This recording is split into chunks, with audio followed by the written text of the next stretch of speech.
My name is Keisha, and I am 32 years old. My mother looked me dead in the eye with tears streaming down her face and told me we were absolutely destitute. She said the medical bills were drowning her and that we could not even afford a weekend trip to see our sick aunt in Detroit. I believed her. I drained my savings account that very night to help her. But 24 hours later, I was standing in the middle of Hartsfield-Jackson International Airport, watching my mother, my brother, and his wife board a flight. They were not going to Detroit, and they were certainly not broke. As I held the boarding pass, my mother had accidentally dropped my hand started to shake. It did not say economy. It said Delta One. And the destination was not Michigan. It was the Maldives. My brother Jamal laughed in my face and said, "Stay home and watch the house, Keisha. You are too expensive to bring along." I stood there alone, realizing my $5,000 emergency transfer had not paid for medicine. It had paid for their champagne. Before I tell you how I turned their dream vacation into a financial nightmare, let me know where you are watching from in the comments. Hit that like and subscribe button if you have ever been the one paying the bills while everyone else takes the credit. The humidity in Atlanta was already suffocating that morning, but the air inside my 2012 Honda Accord felt even heavier. The air conditioning had broken 3 months ago, and I had not fixed it because every spare dime I made went into the family pot.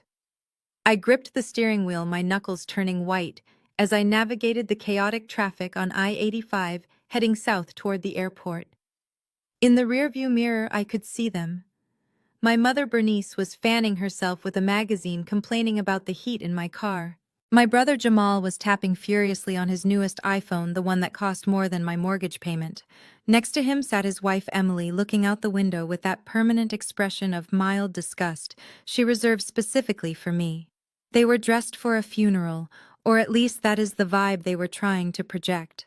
Somber colors, serious faces. "We are just going to Detroit to see Auntie Rose," my mother had said, her voice trembling just enough to be convincing. "She is not doing well, Keisha. We need to go pay our respects before it is too late." I felt a pang of guilt that I could not go with them.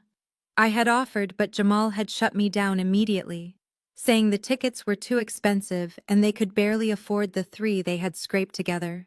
He told me I needed to stay behind to watch the house and manage the mail. He made it sound like a critical mission, but I knew the truth. I was the wallet, not the guest. The trunk of my car was weighed down with 4 massive suitcases. For a weekend trip to Detroit, it seemed excessive, but Emily had insisted she needed options in case they had to stay for a funeral. I did not question it.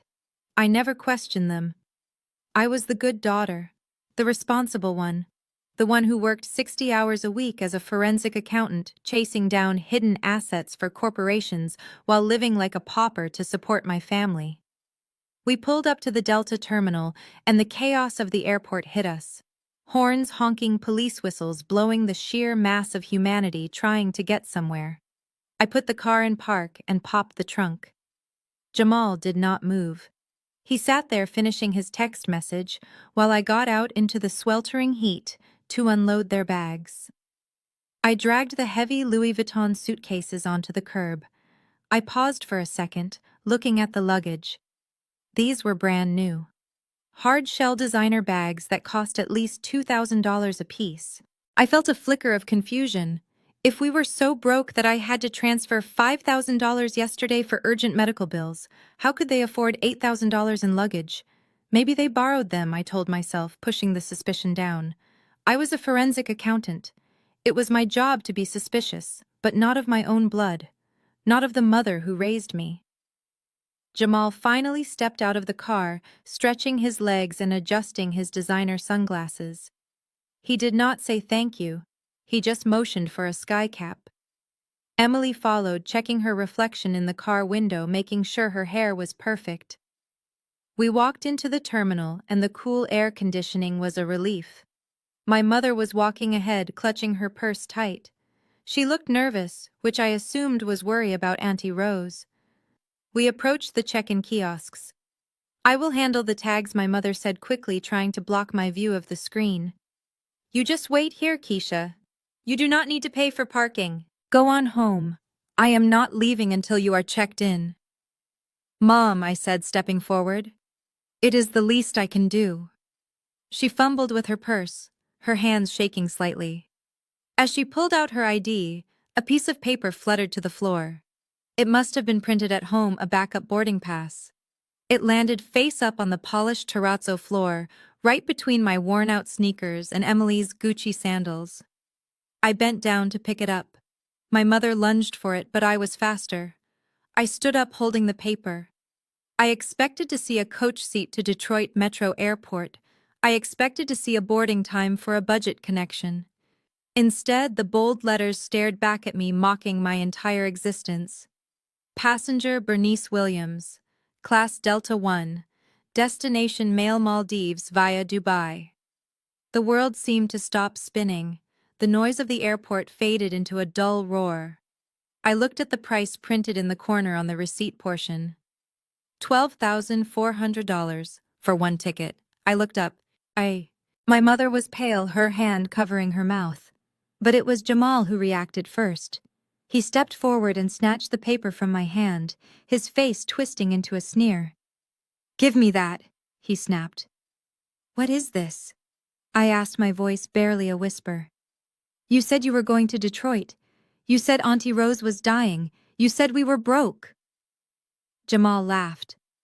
It was a cold, sharp sound that cut deeper than any knife. He smoothed out the boarding pass and tucked it into his jacket pocket. "Look at your face, Keisha," he said, shaking his head. "You always have to be so dramatic. Mom has worked hard her whole life. She raised us. She sacrificed for us. She deserves a break. She needs this rest." "A break," I repeated. "A break costs $36,000 for flights alone. I transferred $5,000 to Mom yesterday because she was crying about not being able to afford her blood pressure medication." "And that helped," Jamal said, shrugging. "It covered the upgrade fees and the taxes, so thanks for that, sis." I looked at my mother, expecting her to be ashamed, expecting her to apologize. But as she saw Jamal taking the lead, her posture changed. She stopped looking nervous and started looking annoyed. "You do not understand, Keisha," my mother said, her voice taking on that manipulative whine I knew so well. "My health is failing. The doctor said I need a warm climate. I need relaxation. The stress of being poor is killing me. This trip is medicinal." "Medicinal?" I asked incredulously. "You are going to the Maldives in first class while I am driving a car with no air conditioning and eating instant noodles to pay your bills." Emily chimed in, then stepping up beside Jamal and linking her arm through his. Her voice was syrupy sweet, the kind of tone you use with a slow child. "Oh, Keisha, stop making this about you. We did not invite you, because frankly you would just bring down the vibe. You are always so serious, always counting pennies. We want to have fun. Besides, look at you." She gestured vaguely at my outfit, my plain black slacks and button-down shirt, the uniform of a woman who worked too hard and had no one to impress. "You do not exactly fit the aesthetic we are going for," she continued. "You are the house sitter, Keisha. That is your role. You are good at it. You stay home, you keep things running, and we go out and live. That is how this family works." My brother nodded, agreeing with his wife. "Exactly," he said. "You would just be a burden. Think about it, Keisha. Who would pay for your ticket? Us. We do not have money to waste on charity cases. You are better off at home. You save us money by staying behind." The words hung in the air between us. Charity case. Burden. House sitter. I looked at these three people. My flesh and blood. I saw the diamond tennis bracelet on my mother's wrist that I had not noticed before. I saw the new Rolex on Jamal's arm. I saw the designer luggage. They were not broke. They had never been broke. I was the bank and they were bleeding me dry. I took a step back. I felt a strange sensation spreading through my chest. It wasn't sadness anymore. It was clarity. Cold, absolute clarity. "So the $5,000, I said, my voice steady now. "That was a lie. It was a contribution," Jamal corrected. "To the Family Happiness Fund." Now if you are done interrogating us, we have a flight to catch. The lounge is waiting and I want a pre-flight drink." He turned his back on me, dismissing me as if I were a servant. Emily followed him, but she paused for just a second. She looked over her shoulder, a smirk playing on her lips. "Do not worry, Keisha," she said. "I will send you plenty of pictures so you can see what you are missing.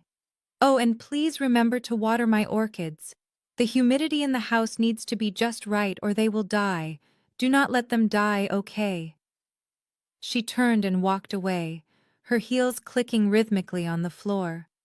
My mother lingered for a split second. She looked at me and for a moment I thought I saw a flicker of guilt.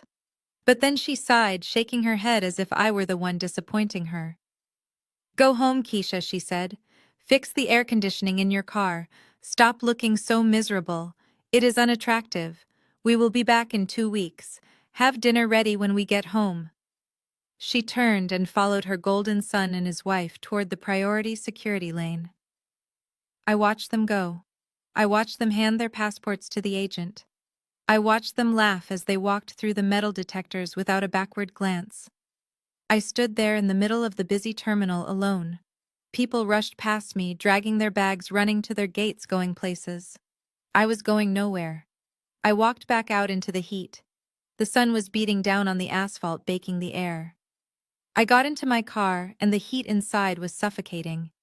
I sat there for a long time, gripping the steering wheel until my hands hurt. My phone dinged. It was a notification from my bank. My balance was dangerously low. That $5,000 transfer had wiped out my emergency fund. I had $300 left to last me 2 weeks. I looked at the dashboard of my car. The check engine light was flickering. They were drinking champagne in Delta One, heading to a tropical paradise on my dime. And I was about to drive home to a house that they treated as a hotel where I was the unpaid maid. I started the engine. The car sputtered and wheezed before roaring to life. I did not cry. I had cried enough over this family. I had cried when they forgot my college graduation because Jamal had a basketball game.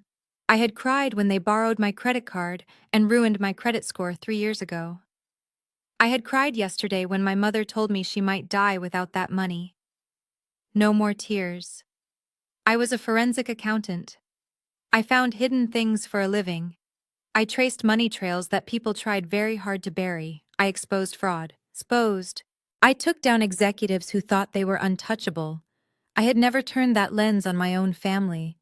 I had always respected their privacy, believed their stories about bad luck and hard times. But as I pulled out of the airport parking lot, a new thought took root in my mind. They thought I was just the house sitter. They thought I was the wallet. They thought I was stupid. They were about to find out that you never ever steal from the accountant. I drove home not to water the orchids but to tear the house apart. If they could lie about a $12,000 plane ticket, what else were they lying about? The game had changed. They were in the air, but I was on the ground. And by the time they landed, I intended to know every single secret they had buried. I merged onto the highway, and for the first time that day, I smiled. It was not a nice smile. It was the smile of someone who just realized they held the keys to the kingdom and the match to burn it down. The sky over Atlanta opened up just as I merged onto the interstate, and what had been oppressive heat instantly turned into a torrential downpour. My windshield wipers were streaking badly, dragging water across the glass rather than clearing it, and I had to lean forward, gripping the steering wheel until my knuckles turned white just to see the taillights ahead of me. It felt fitting. The universe was crying because I had run out of tears. My phone sat in the cup holder, buzzing every few minutes with notifications I was afraid to look at. When I hit a red light near the exit for our neighborhood, I finally glanced down. It was a text message from my bank. A low balance alert. Your available balance is $312.42. I stared at the number as the rain hammered against the roof of my car. Yesterday, that balance had been over $5,000. It had been my safety net, my car repair fund, my future escape plan. Now it was gone, transferred into my mother's account, because she had sworn on her life that the pharmacy wouldn't release her heart medication without payment. She had cried on the phone, gasping for breath, telling me her chest hurt. I had panicked. I had sent the money within 30 seconds. And now I knew that money wasn't coursing through her veins, saving her life. It was probably sitting in a crystal flute in the form of vintage Dom Perignon, somewhere over the Atlantic Ocean. The light turned green, and I drove mechanically, the numbness spreading from my chest to my limbs. I turned onto our street. It was a nice street lined with large oak trees and respectable brick houses. We lived in one of the larger ones, a two-story colonial that my mother was endlessly proud of. She told everyone she bought it with the insurance money from my father's accident 5 years ago. That was another lie I had swallowed to keep the peace. The truth was, the down payment had come from my first big bonus at the firm, and I had been paying the mortgage every month since under the guise of rent. I pulled into the driveway expecting the familiar comfort of home, but even through the curtain of rain, something looked wrong. The house looked dark, not just empty, but abandoned. The porch light, which I kept on a timer, was not lit despite the storm darkening the sky. I grabbed my bag and made a run for the front porch, splashing through puddles that were forming on the uneven walkway Jamal had promised to fix 6 months ago. I fumbled for my keys, my hair already plastered to my face, but before I could slide the key into the lock, my eyes caught a flash of bright color against the dark wood of the door. I stopped. My heart hammered against my ribs loud enough to drown out the thunder. Stuck to the front door right at eye level were 3 brightly colored notices. They were taped aggressively, the adhesive leaving marks on the finish. The first one was pink. Fulton County Water Services. Service disconnected. Non-payment. The second one was neon orange. Georgia Power. Final notice. Service suspended. The third was a white envelope taped securely with the word Sheriff stamped in red ink on the outside. I stood there on the porch, water dripping from the hem of my slacks onto the welcome mat that said, "Bless this home." I reached out and ripped the orange notice off the door. My eyes scanned the numbers. Past due amount, $1,482. I ripped the pink one down next. Water bill, $890.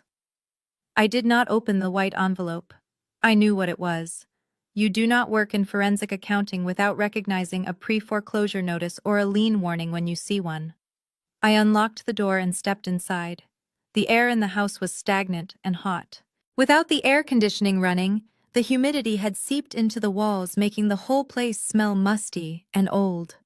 I flipped the light switch by the door out of habit. Nothing happened. The house remained swallowed in shadows. I walked into the kitchen, my footsteps echoing on the hardwood. I went to the sink and lifted the handle. A hollow gurgle, a spit of air, and then nothing. No water. I dropped my bag on the kitchen island and just stood there in the dark. Every month on the first, like clockwork, I transferred $3,000 to my mother's account. We had an agreement. I paid rent, which she said covered the utilities, the taxes, and the groceries. I paid for the internet because I needed it for work. I bought my own food because Emily complained that my healthy groceries took up too much space in the pantry. $3,000 a month, $36,000 a year. And yet I was standing in a house with no lights, no water, and a foreclosure warning on the door. I sank onto one of the bar stools. The silence of the house was heavy, pressing in on my ears. Usually this kitchen was loud. The TV in the living room would be blaring reality shows. Emily would be on speakerphone gossiping with her friends. Jamal would be clattering around, making a mess while looking for snacks. Now there was just the sound of the rain and the steady rhythm of my own breathing, which was starting to come faster and faster. They left me here. The realization hit me harder than the airport betrayal. They did not just leave me behind to save money on a ticket. They left me in a house that was uninhabitable. They knew. They had to know. You do not get your power cut off without months of warnings. You do not get your water shut off overnight. They knew the lights would go out. They knew the taps would run dry. And they got on a plane to the Maldives anyway, leaving me to come home to this. I felt a wave of nausea. I hadn't eaten since a granola bar at 6 this morning. My stomach was cramping, but the thought of food made me gag. I needed water. I reached for a glass and then remembered. No water. I opened the refrigerator. The light did not come on. The air inside was cool but fading fast. I grabbed a bottle of water from the back, trying not to look at the shelves stocked with expensive organic produce and premium cheeses that Emily insisted on. Food that would all be rotten in 2 days. I drank the water in long gulps, trying to wash down the bile rising in my throat. Then I opened the pantry. I needed something to settle my stomach. I pushed past the boxes of gourmet crackers and imported pasta that I wasn't allowed to touch.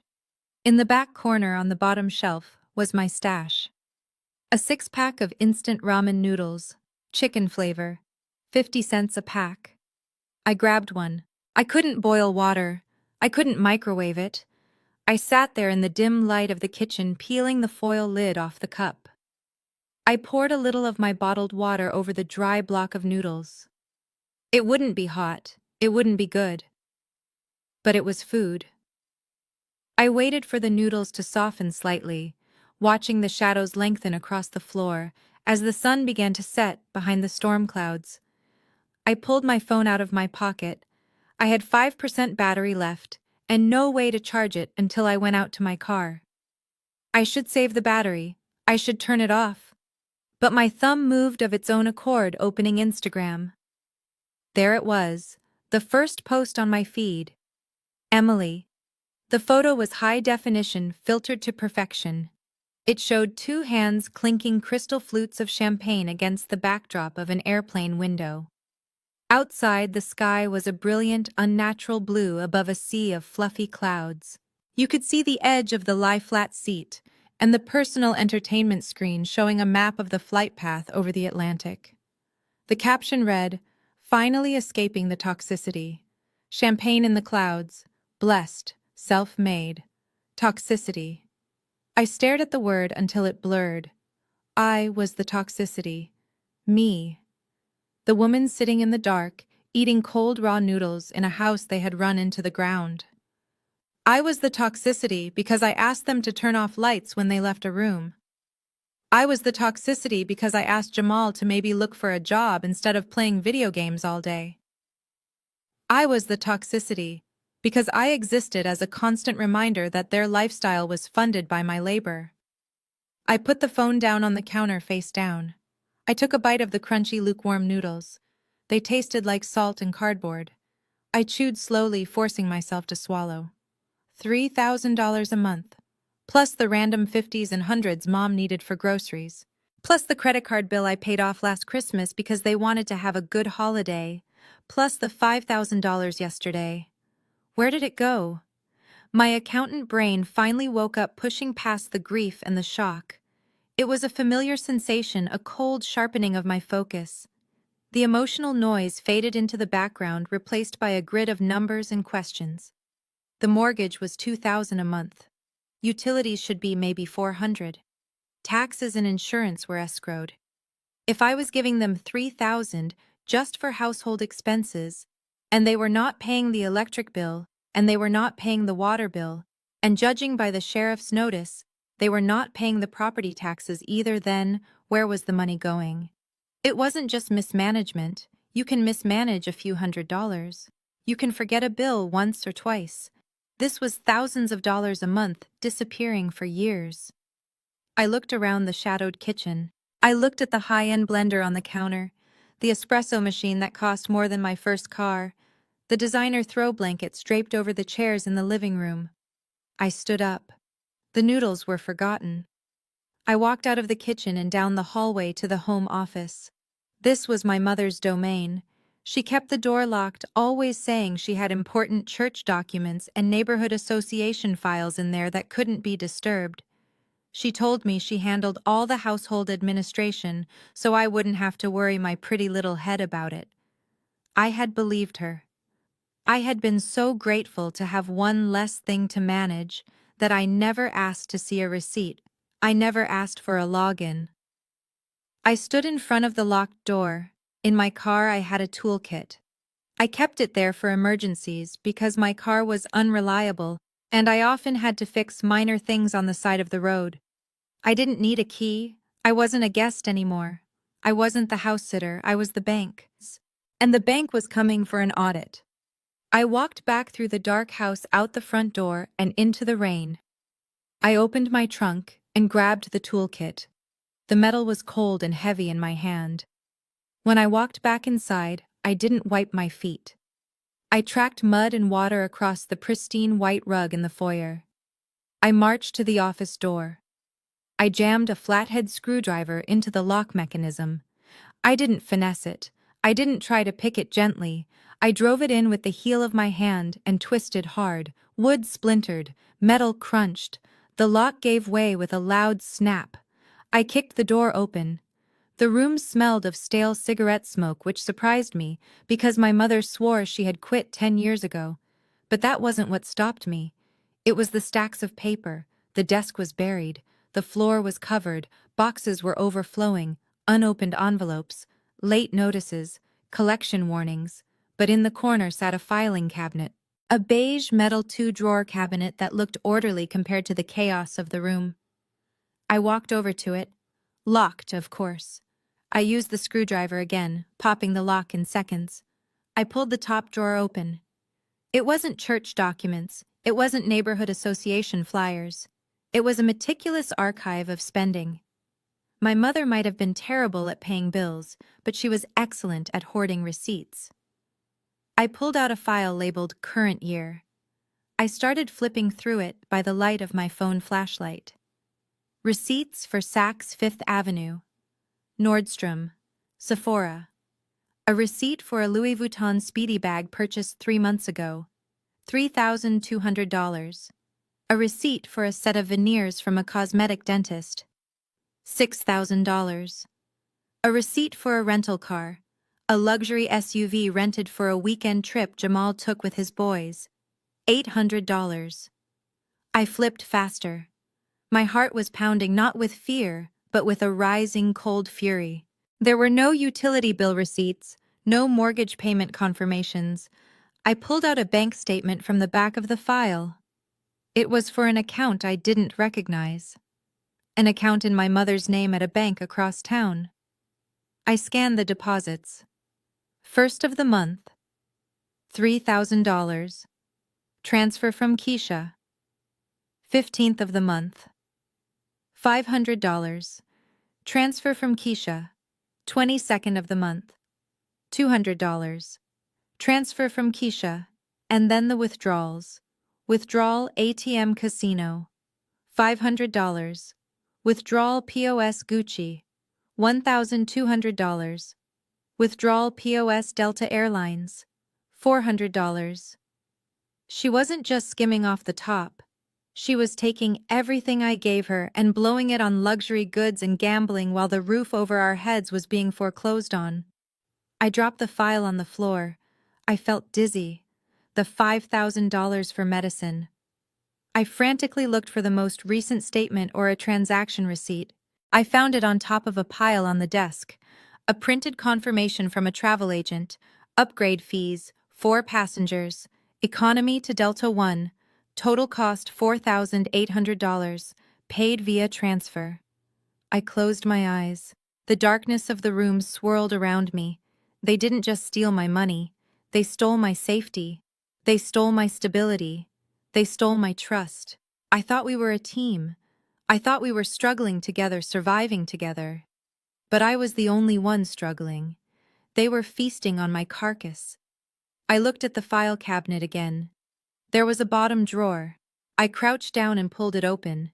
This drawer was different. It didn't have receipts. It had legal documents, manila envelopes stuffed thick. I pulled one out. It had my name on it, Keisha Williams. I opened it. Inside was a credit card statement, a Platinum American Express card. I didn't have an American Express card. I looked at the name on the account, Keisha Williams. I looked at the balance, $22,400. I dropped the paper as if it were burning. I pulled out another envelope. A personal loan agreement from a predatory lender. $10,000. High interest. In my name. Signed with a signature that looked a lot like mine, but had a loop on the K that I never made. Jamal. I recognized his handwriting. He tried to copy my signature, but he always flourished the capitals. I sat back on my heels on the floor of the dark office, surrounded by the evidence of my financial ruin. My phone buzzed again in my pocket. The low battery warning flashed. I stood up slowly. I gathered the files, the bank statements, the credit card bills, the loan documents. I piled them into my arms. I walked out of the office, leaving the broken door swinging on its hinges. I went to the kitchen and grabbed a box of heavy-duty trash bags from under the sink. I put the documents inside. I sealed it tight. Then I walked out to my car. I put the bag in the trunk next to my toolkit. I got into the driver's seat and plugged my phone into the car charger. I didn't turn on the engine yet. I just sat there listening to the rain. I wasn't going to stay in this house. I couldn't. It wasn't a home. It was a crime scene. I picked up my phone. It had charged to 7%. I opened my contacts and scrolled past my mother, past Jamal, past Emily. I found the number for Marcus. Marcus was my best friend from college. He was also the most ruthless shark of a lawyer in Atlanta. He dealt with high net worth divorces and corporate fraud. He charged $800 an hour, and he was worth every penny. He knew I made good money. He knew I was a forensic accountant, but he was the only person on earth who knew about the crypto investment I had made 7 years ago, the one I had never touched, the one that was my real secret, my real safety net, the one even my mother couldn't find because it wasn't in a bank she knew about. He knew I wasn't actually broke. He knew I lived like this because I was trying to save my family. I pressed call. It rang twice. Keisha Marcus's voice was warm but alert. "It is 10 p.m. on a Tuesday. You never call this late. Is everything okay?" "Marcus," I said. My voice was calm, terrifyingly calm. "I need you to clear your schedule for tomorrow morning." "What happened?"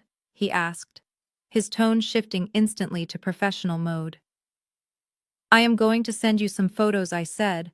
"My mother and brother have committed identity theft, credit card fraud, and elder abuse, if you count the fact that I feel about 80 years old right now."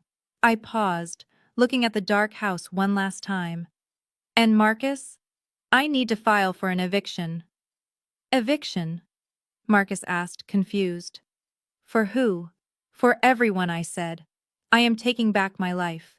And I am going to need a really good lawyer to help me put my family in prison." I started the car. The headlights cut through the rain, illuminating the foreclosure notice on the door one last time. I backed out of the driveway. I wasn't going to Detroit. I wasn't going to the Maldives. I was going to war. The silence in the house was heavy and absolute, broken only by the rhythmic drumming of the rain against the kitchen windows. I sat on the cold tile floor with my back pressed against the dishwasher that I now knew would not run.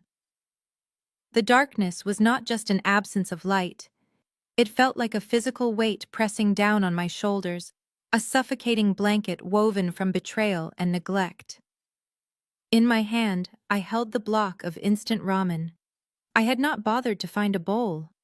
There was no point without water to soften it or heat to cook it.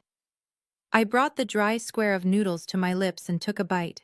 It crunched loudly in the empty room, a harsh sound that seemed to mock the luxury my family was currently experiencing.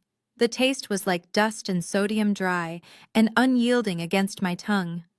I chewed mechanically, forcing my jaw to work, forcing my throat to swallow, because my body was trembling from low blood sugar and shock. I reached for the bottle of water I had salvaged from the back of the fridge. It was lukewarm now. I took a small sip, rationing it.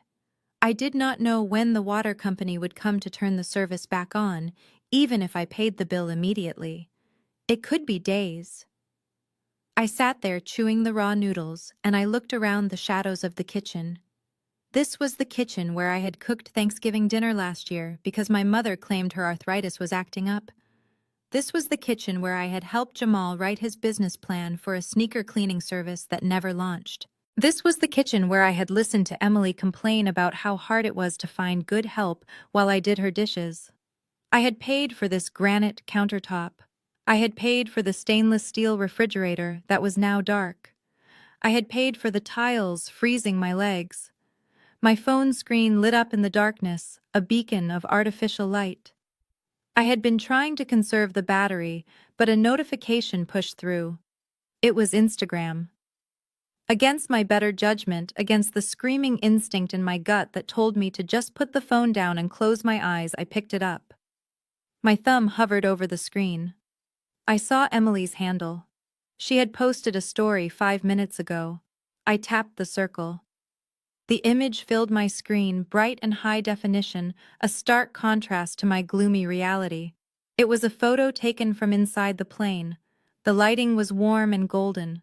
In the foreground, 2 crystal flutes of champagne touched in a toast. The liquid inside bubbled pale gold, catching the light. Through the window behind the glasses, you could see the wing of the plane and a bed of fluffy white clouds illuminated by the sun.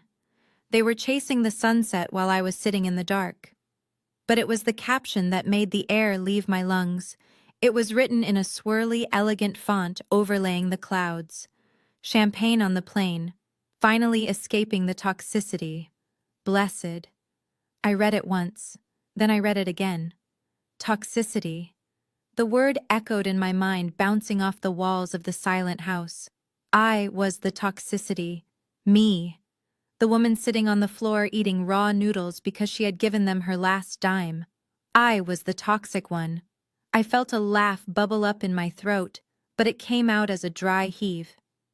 The audacity was breathtaking. It was almost impressive in its complete detachment from reality.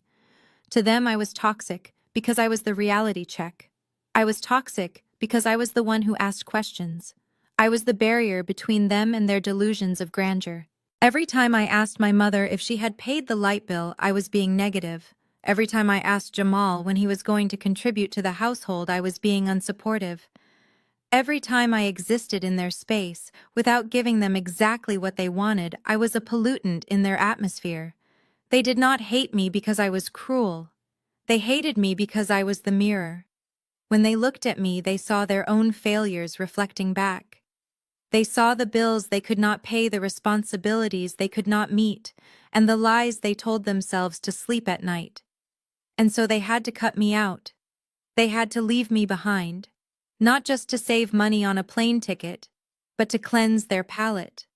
They needed to go to the Maldives and pretend they were rich. They needed to pretend they were successful. They needed to pretend they earned that champagne.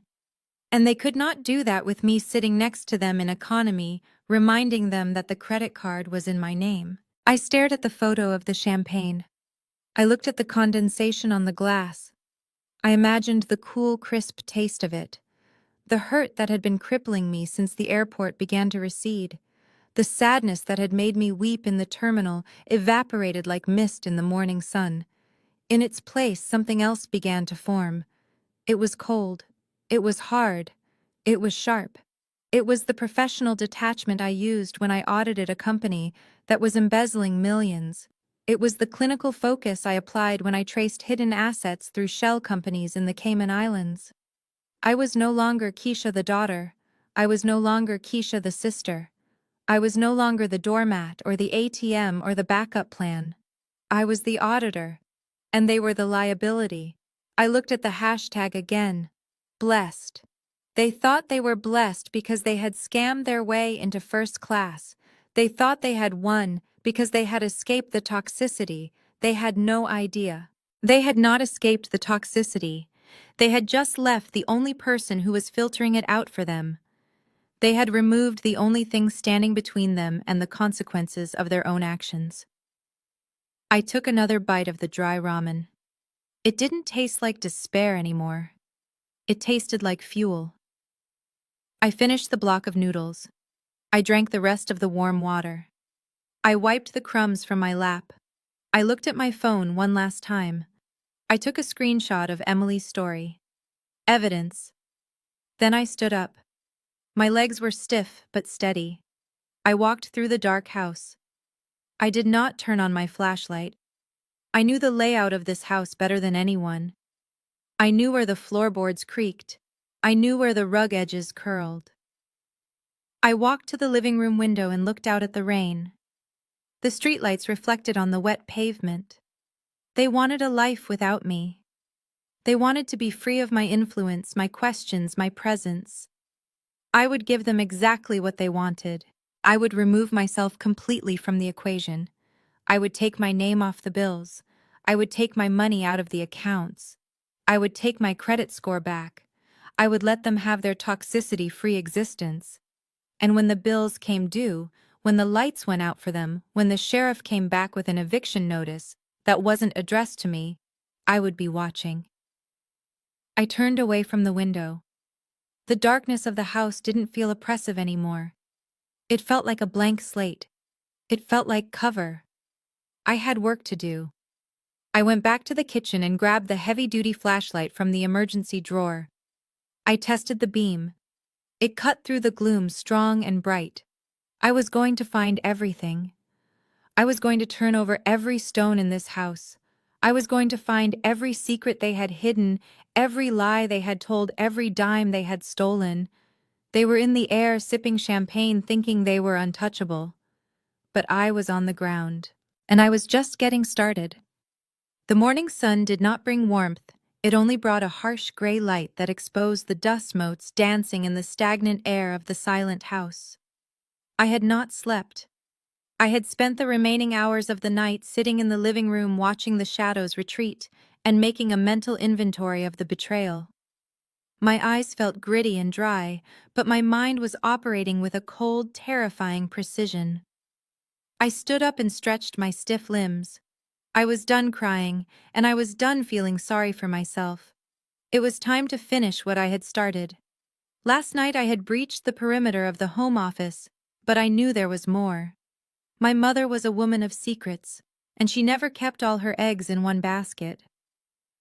I walked down the hallway to the master bedroom. This room had always been the forbidden city, the sanctuary, where no one was allowed to enter without express permission. Even when I paid the mortgage, I knocked before entering. Not today. The door was locked, of course. My mother locked everything. She treated information and access like currency, hoarding it to keep her value high. I reached up and pulled a bobby pin from my messy bun. It was a trick I had learned from a private investigator I worked with on a fraud case 2 years ago. Most interior door locks in these suburban houses were simple privacy locks, not security devices. They were designed to keep toddlers out, not a forensic accountant with a vendetta. I straightened the pin, inserted it into the small hole in the knob, and felt for the catch. It took 3 seconds. A soft click echoed in the hallway, and the knob turned. The room smelled like her, like expensive lavender perfume and secrets. I walked straight to the walk-in closet. It was lined with shelves of shoes and handbags that I had paid for. But I wasn't looking for fashion. I was looking for the shoebox. My mother had a habit she thought was discreet. Whenever she bought something she knew she shouldn't have, she hid the evidence in plain sight. She kept shoeboxes stacked high on the top shelf, claiming they were empty boxes she was saving for storage. I dragged the step stool over and climbed up. I began pulling down boxes. Empty. Empty. Winter scarves. Then I found it. A Nike shoebox that felt heavy. Too heavy to be empty, but not heavy enough to hold shoes. I climbed down and sat on the plush carpet. I lifted the lid. It was not shoes. It was a paper trail of narcissism. The box was stuffed to the brim with receipts. I dumped them out onto the carpet. They fluttered down like confetti at a parade for the world's most selfish woman. I picked up a receipt from 3 months ago. A Gucci Marmont shoulder bag, $2,400. The date was January 15th. I pulled up my banking app on my phone, which was currently charging on the nightstand. I scrolled back to January. On January 14th, I had transferred $2,500 to my mother. The memo line on the transfer read, "Emergency dental surgery." I felt a cold laugh bubble up in my chest. Her teeth were fine. She just wanted a purse. I picked up another receipt. A pair of limited edition Air Jordan sneakers size 11. Jamal's size. Price tag $800. Date March 3rd. On March 2nd, I had sent $1,000 for property tax installment. I sorted through them faster now, my hands moving with professional speed. A day at the Four Seasons Spa. A diamond pendant. A set of high-end luggage, the very luggage I had loaded into the car yesterday. Every single time she had called me crying about a bill, about a medical emergency, about the house falling apart, she had been shopping. She had been funding a lifestyle she could not afford by exploiting a daughter she did not love. But the receipts were just the appetizer. At the bottom of the box, underneath the evidence of her spending, sat 3 thin booklets, bank passbooks. I opened the first one. It was an account with a credit union I didn't know she used. The balance history was staggering. $20,000. $30,000. Money she had been siphoning off for years. Money she claimed she didn't have. I opened the second book. Another 15,000. I opened the third. This one was the most recent. I scanned the transaction log and my finger stopped at the bottom line. The most recent entry dated yesterday. Withdrawal cash. $10,000. Location Hartsfield-Jackson International Airport Terminal F. I checked the other 2 books. Same date, same location, same transaction type. Withdrawal cash. $12,000. Withdrawal cash. $8,000. They hadn't just bought plane tickets. They had liquidated everything. They had drained $30,000 in cold, hard cash right before getting on that plane. They were walking around the Maldives with my life savings in their pockets and $30,000 of secret money while I sat here in a house with no water. I stared at the numbers. It wasn't just greed, it was a complete lack of fear. They weren't afraid of getting caught because they didn't think I was smart enough to look. They didn't think I would ever breach the sanctuary. They thought I was the obedient little ATM who would just work harder to refill the machine when they got back. My mother wasn't broke. She was rich. She was rich with stolen money. I took a picture of the passbooks. I took a picture of the receipts lined up next to my bank transfer history. I created a digital folder on my phone named Evidence. I stood up and looked around the bedroom. I saw the framed photos on the dresser. Jamal graduating high school. Emily and Jamal at their wedding. A picture of my mother looking young and beautiful. There were no pictures of me. Not a single one. I walked out of the bedroom and closed the door. I didn't lock it. I didn't need to. The secrets were out. I went back to the kitchen. The sun was fully up now, illuminating the dust and the neglect. I had the receipts. I had the bank books.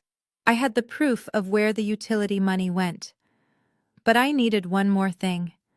I needed to know exactly how deep the rot went with Jamal. I needed to see just how much of my identity he had stolen. I sat down at the kitchen table and opened my laptop. I tethered it to my phone's hotspot. I navigated to the credit bureau portal. It was time to pull my full credit report. I took a deep breath and hit enter. The screen loaded. And the number that stared back at me made me gasp. 450.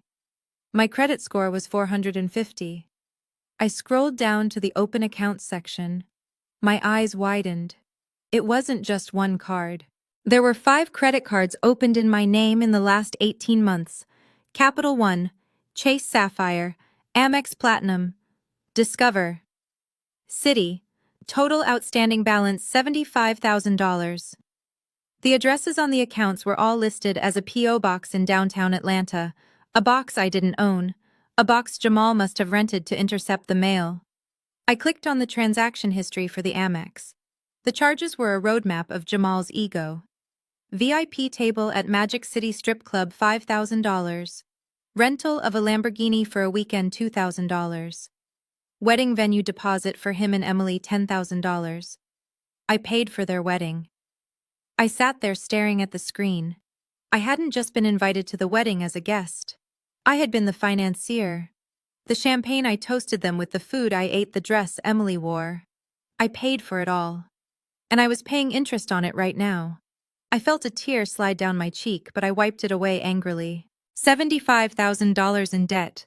A house in foreclosure. Utilities cut. They had not just used me. They had destroyed me. They had taken my good name, my financial future, and my trust, and they had set it on fire to keep themselves warm. I closed the laptop. I picked up my phone and dialed Marcus. He answered on the first ring. I have the proof, I said. I have everything. Send it to me, Marcus said, his voice grim. I am sending it now, I said. And Marcus. Yeah, Keisha. I want to press charges. Identity theft. Fraud. Grand larceny, all of it. I heard the sound of Marcus typing on a keyboard. Consider it done, he said. But Keisha, we need to move fast. If they have that much cash on them, they might not plan on coming back anytime soon. We need to lock down what we can here. They will be back, I said, looking at the calendar on the wall where my mother had marked her return date with a smiley face. They will be back because they think this house is still here waiting for them. They think I am here waiting for them. I stood up and walked to the window. They are coming back for a rude awakening, I whispered. I hung up the phone. I had work to do. I had to pack. I had to get out of this house before the sheriff came to lock the doors. But before I left, I was going to leave them a little welcome home present. I wasn't going to fix the water. I wasn't going to turn on the lights. I was going to make sure that when they walked through that door, the only thing waiting for them was the dark and the cold, and the consequences of their own greed. I grabbed a black marker from the drawer and a piece of paper. I wrote one note. I taped it to the refrigerator where the water bill should have been. It said simply, I hope the champagne was worth it. Then I gathered my things, my evidence, and my dignity, and I walked out the door.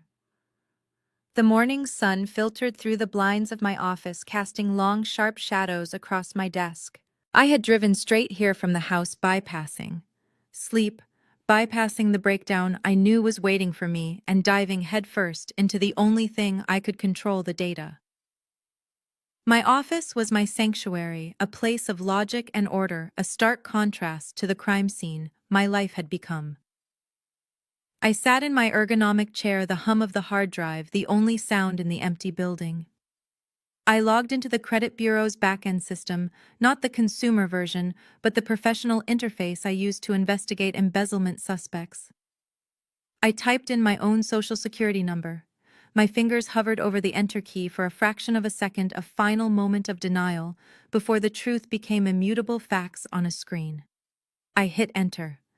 The report loaded and the number hit me like a physical blow to the chest. 450. My credit score was 450. I stared at the 3 digits, blinking, waiting for them to change. A week ago, my score had been 780. I had worked for a decade to build that number, paying every bill early, keeping my utilization low, treating my financial reputation like gold. Now it was garbage. It was the score of someone who had defaulted on everything. It was a financial death sentence. I clicked on the Open Accounts tab, my breath hitching in my throat. It wasn't just the Amex I had found in the drawer. The list scrolled down, an endless parade of debt I had never agreed to. Capital One Venture, $15,000 balance, maxed out. Chase Sapphire Reserve, $22,000 balance, maxed out. City Prestige, $10,000 balance, maxed out. Discover It, $8,000 balance, maxed out. Amex Platinum, $20,000 balance. And below the cards, 2 lines that made my blood run cold. Lending Club Personal Loan, $15,000. Interest rate 28%. Upstart Personal Loan, $10,000. Interest rate 32%. Total liability, $75,000. I felt a wave of dizziness. $75,000. That was a down payment on a house. That was my freedom. That was years of my life stolen and spent. I clicked on the contact information tab associated with these accounts. Every single one of them was registered to the same address, P.O. Box 492, Decatur, GA. I didn't need to look it up. I knew that P.O. Box. Jamal had opened it 3 years ago when he started his failed sneaker resale business because he didn't want his merchandise sitting on the porch. He had kept it even after the business folded. Now I knew why. He needed a place to send the bills where I wouldn't see them. My hands flew across the keyboard, pulling up the transaction histories for the cards. I needed to see it. I needed to see exactly what my life savings had bought them. I opened the Chase Sapphire statement from last June. June 12th. The estate at Piedmont. Wedding venue deposit $12,000. June 14th, luxury catering Atlanta, $8,500. June 15th, bridal couture Buckhead, $3,200. I stopped breathing. June 15th. That was Jamal and Emily's wedding. I remembered sitting in the church pew wearing a dress I had bought on clearance because money was tight. I remembered Emily walking down the aisle in a stunning lace gown that she had bragged cost a fortune. I remembered the open bar, the 5-course meal, the live band. Jamal had toasted the room, bragging about how hard he had worked to give his bride the perfect day. He hadn't worked for it. I had. I was the financier of the wedding where they treated me like the help. I paid for the champagne they drank to toast their own success. I paid for the dress Emily wore while she sneered at my shoes. I switched to the recent loan documents. The dates were from 2 weeks ago. The funds were dispersed via wire transfer to an account ending in 8892, my mother's secret account I had found in the passbook. The memo line on the loan application simply read, "Emergency medical expenses." He used my identity to take out predatory loans to pay for the first-class tickets to the Maldives. They didn't just spend their own money, they leveraged my future to buy their luxury. This wasn't just theft, this was identity theft. Wire fraud, bank fraud, conspiracy. My brother had used my social security number, my date of birth, and my mother's maiden name information he had access to because we grew up in the same house to systematically destroy me. He knew exactly what he was doing. He knew a fraud alert would eventually trigger, but he calculated that by the time I found out they would be sipping coconuts in the Indian Ocean. I looked at the printer in the corner of my office. I hit print all. The machine whirred to life, spitting out page after page of evidence. The sound was rhythmic, hypnotic. Every sheet that landed in the tray was another nail in Jamal's coffin. I watched the stack grow. This wasn't just a credit report anymore. It was a weapon. I picked up the warm stack of papers. I felt the weight of it in my hands. $75,000 of betrayal. I wasn't crying anymore. The tears had evaporated in the heat of my rage. I pulled a fresh file folder from my desk drawer, a red one usually reserved for urgent audits. I labeled it in sharp black marker, J. Williams. Fraud. I placed the credit report inside. Then I added the photos I had taken of the receipts and bank books from my mother's room. I had the motive. I had the means. And now I had the paper trail. I picked up my phone and dialed Marcus. "I have the numbers," I said when he answered, my voice devoid of any emotion. "Score is 450. Total debt is 75,000. He funded his wedding and this trip on my credit." Marcus let out a low whistle. "That's a felony, Keisha. A serious one.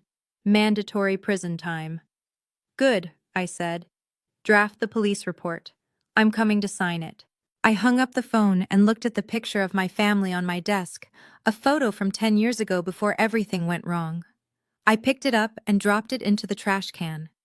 They had turned me into a victim, but they forgot that my job was catching criminals, and I had just caught the biggest ones of my career. The darkness in my apartment was absolute, a heavy, suffocating blanket that seemed to press against my skin. My power had been cut off 3 hours ago, a silent casualty of the war I was waging against my own bank account to keep my family afloat. I was sitting at my kitchen table by the light of a single dying candle, staring at the mountain of paperwork in front of me. It was a landscape of financial ruin. Jamal's credit card statements, loan default notices, and final warnings were spread out like a map of a country I never wanted to visit. The air was stale and cold, the hum of the refrigerator silenced, leaving the room in an eerie quiet that amplified the pounding in my temples. Then my phone buzzed. The sudden vibration against the wood table sounded like a gunshot in the silence. The screen lit up, casting a harsh, artificial blue glow across the piles of debt. The name flashing on the screen made my stomach turn over. Mom. For a second, a foolish, childish part of me sparked with hope. Maybe she felt it.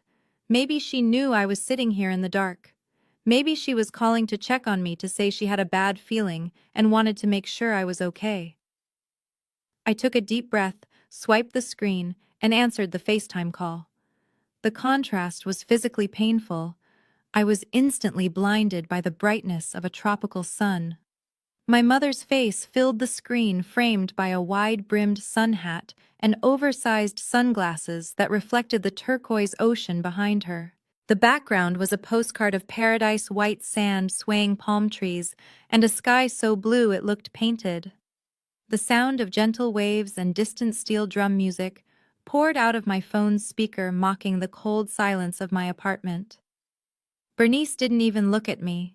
She didn't notice the shadows behind me or the way I was squinting against the glare. She didn't ask why I was sitting in the dark.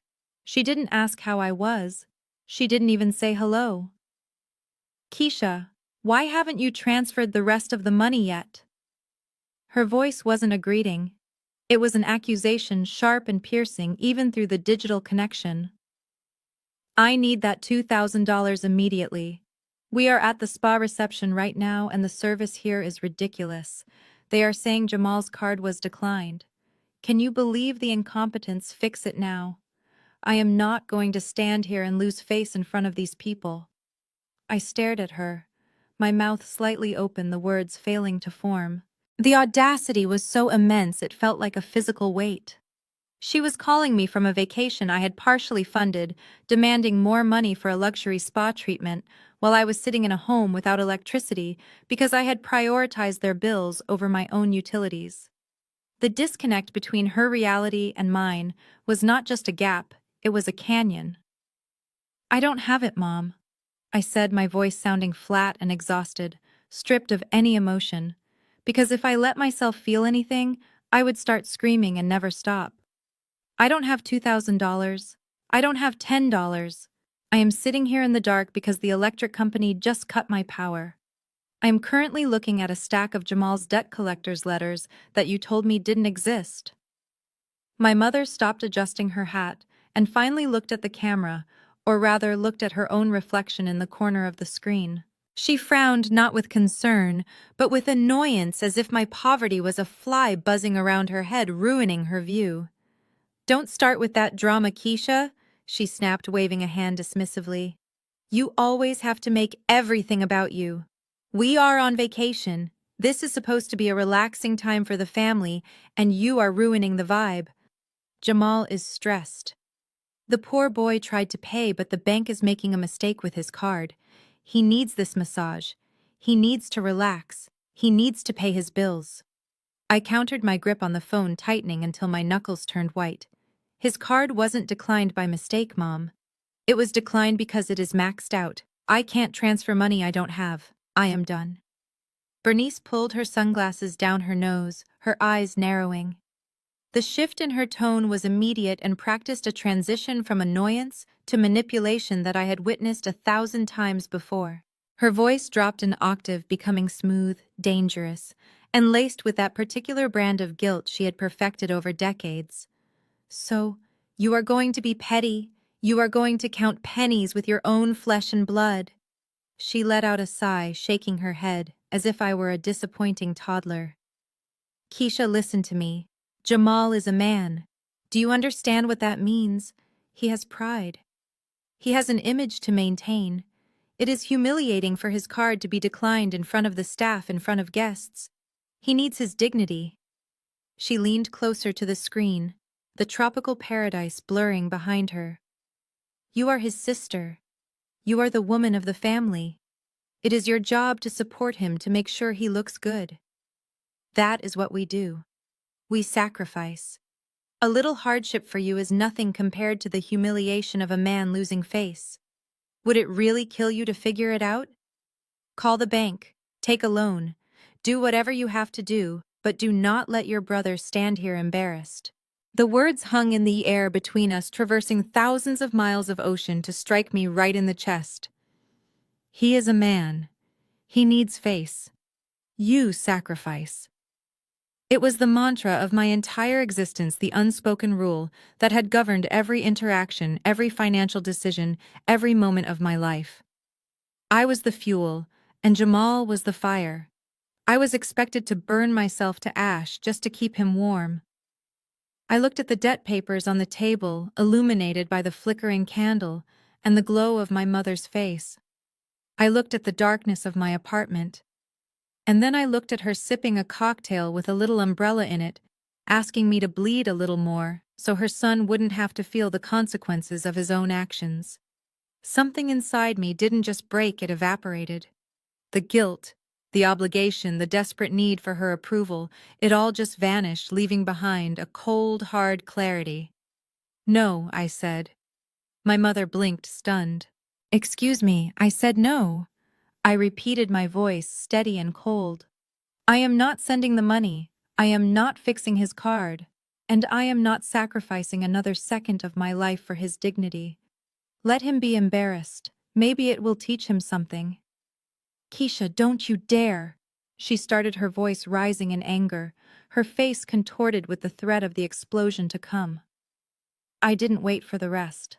I didn't wait for the guilt trip, the yelling, or the tears. I simply pressed the red button.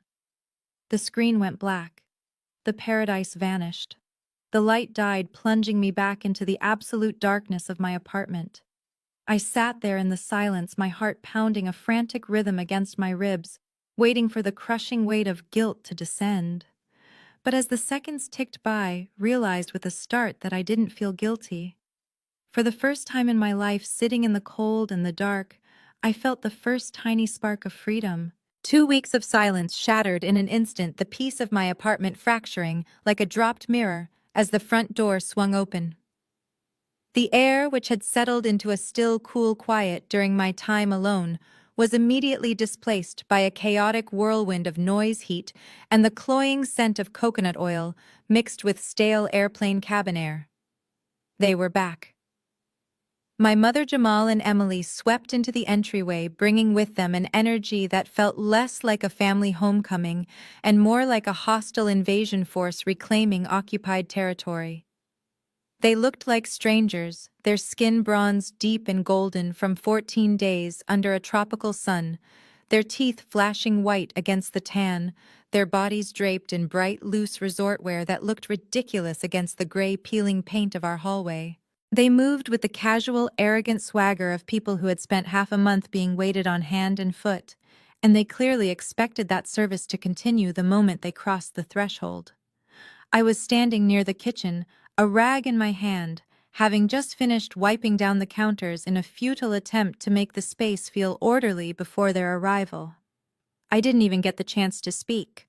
There was no hello, no embrace, no flicker of recognition that they were seeing a human being and not a piece of furniture.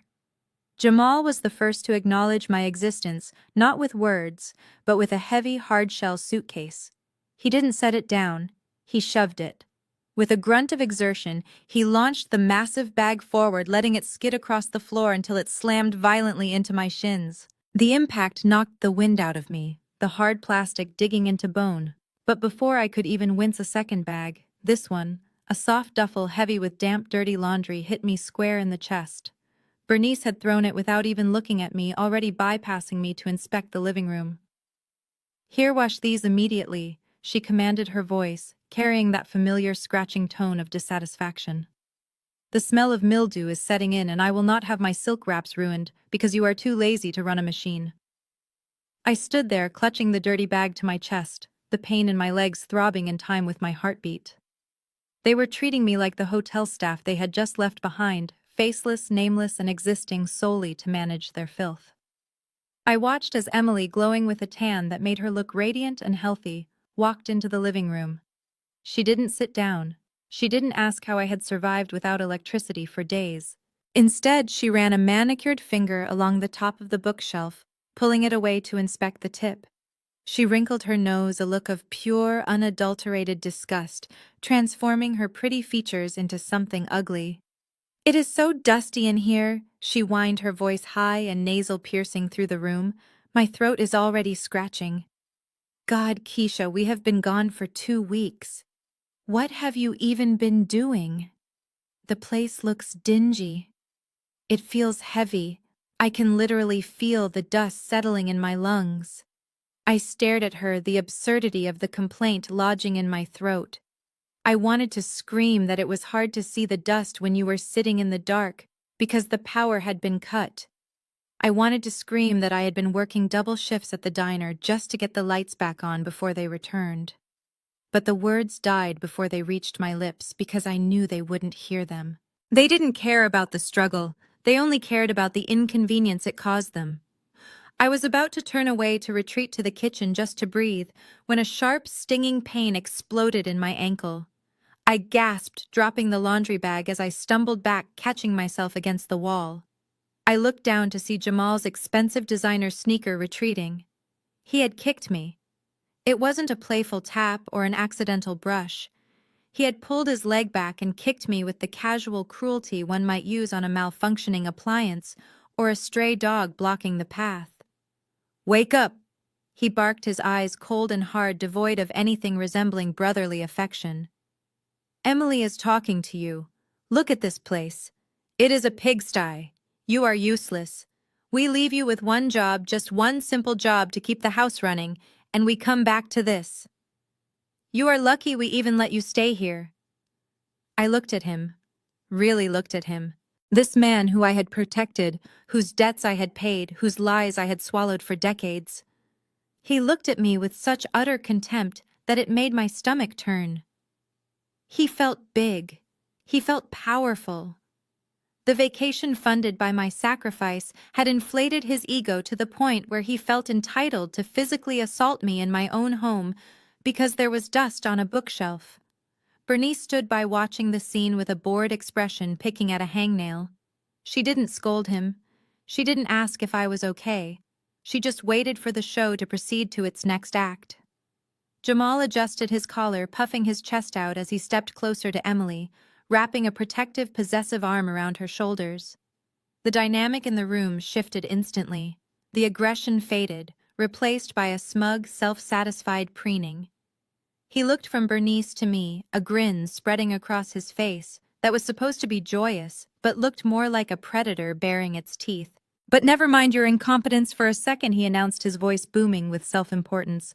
"We have news. Big news. Better news than you deserve to hear."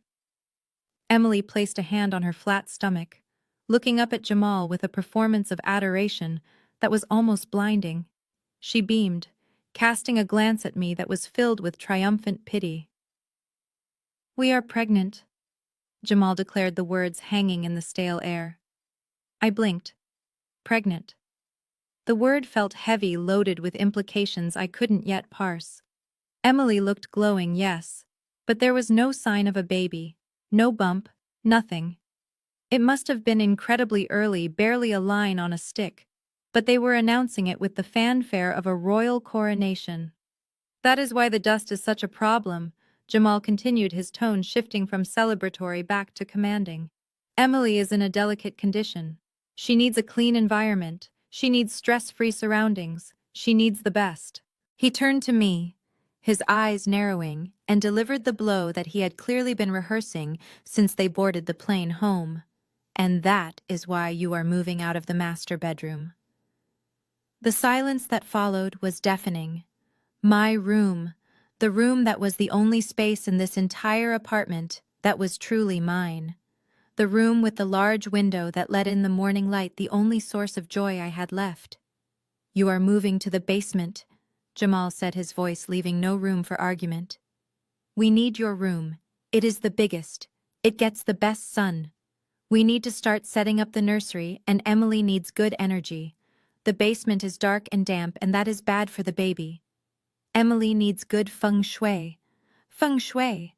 The word sounded like a joke, a punchline to a cruel prank. He was evicting me from my own bedroom, banishing me to the unfinished concrete-floored basement where the boiler hummed and the spiders lived, all because Emily needed good feng shui for a fetus that was currently the size of a poppy seed. Bernice nodded in agreement, chiming in, as if this was the most logical solution in the world. It makes sense, Keisha. You are a single woman. You do not need all that space.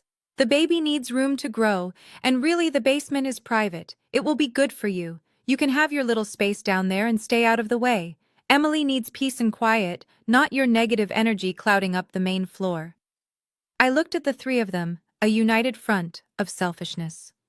The golden son, the pregnant princess, and the matriarch who enabled them both. They stood there tanned and rested, demanding that I, the one who kept the lights on, descend into the darkness so they could bask in the light. They weren't asking. They were taking. Just like they had taken my money, my time, and my dignity. Now they were taking my sanctuary. And as I looked at Jamal's smirk, I realized he enjoyed it. He liked the idea of putting his big sister in the cellar. It made him feel like the man of the house. "Fine," I said. The word was a whisper, a surrender that wasn't a surrender at all, but the quiet click of a lock finally turning. "Good," Jamal sneered. "Get your stuff out by tonight. We want to start painting tomorrow." "Yellow, I think. Like the sun."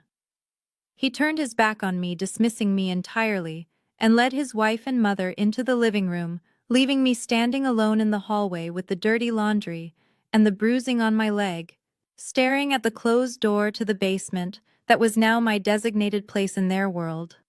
I did not argue, and I did not fight, because fighting required energy I simply no longer possessed. Like a ghost, haunting the periphery of my own life, I began the slow, humiliating procession from the light and warmth of the upper floors down into the bowels of the house. I carried my life in cardboard boxes and black garbage bags, navigating the narrow, creaking stairs that led to the basement. Every step down was a step away from dignity and a step further into the exile they had designed for me. Above my head, I could hear the thumping of footsteps as Jamal and Emily enthusiastically claimed my former sanctuary, dragging furniture and laughing, planning the color of the paint that would erase my existence from those four walls. Down here, the air was different, thick with moisture and the acrid scent of earth and neglect. It was a space that had been forgotten, a graveyard for broken appliances and holiday decorations that hadn't seen the light of day in a decade. The single bulb hanging from the ceiling cast a weak yellow glow that barely reached the corners, where shadows seemed to pool like stagnant water. Cobwebs draped across the wooden beams like tattered lace brushing against my face as I tried to clear a space large enough for my mattress. I was surrounded by the detritus of my family's history, the things they didn't want to look at but couldn't bear to throw away. Most of it belonged to my father, who had passed away 5 years ago, leaving a void that Bernice had filled with bitterness and Jamal had filled with entitlement. His old workbench was pushed against the far wall, piled high with rusted tools and cans of solidified paint. I set down a box of books, my back aching from the strain, and looked around at my new prison. It was damp, it was cold, and it was mine. I began to shift the piles of junk, trying to create a semblance of order in the chaos. I grabbed a heavy mildewed tarp that was covering a stack of crates in the corner and pulled it free. As the heavy fabric slid away, it snagged on something sitting precariously on the edge of the workbench. There was a screech of metal on wood, followed by a deafening clang as a heavy object plummeted to the concrete floor.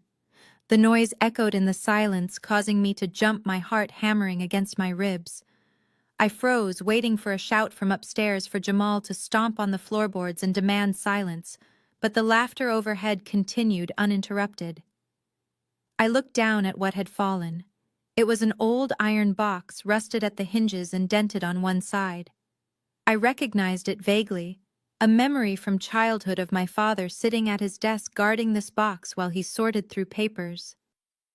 He had always been a quiet man, a man who observed more than he spoke, a man who I often felt was disappointed by the way Bernice coddled Jamal, but too tired to stop it. I knelt on the cold concrete, the damp seeping through the knees of my jeans, and reached for the box. The impact of the fall had done what years of rust had tried to prevent. The lock had sprung open. The lid sat askew, revealing the contents within. It wasn't filled with cash or jewels as a child might have fantasized. It was filled with papers yellowed with age and smelling of old tobacco and cedar. I reached in my fingers, brushing against the brittle edges of receipts and old photographs, until they closed around a thick, creamy envelope at the very bottom.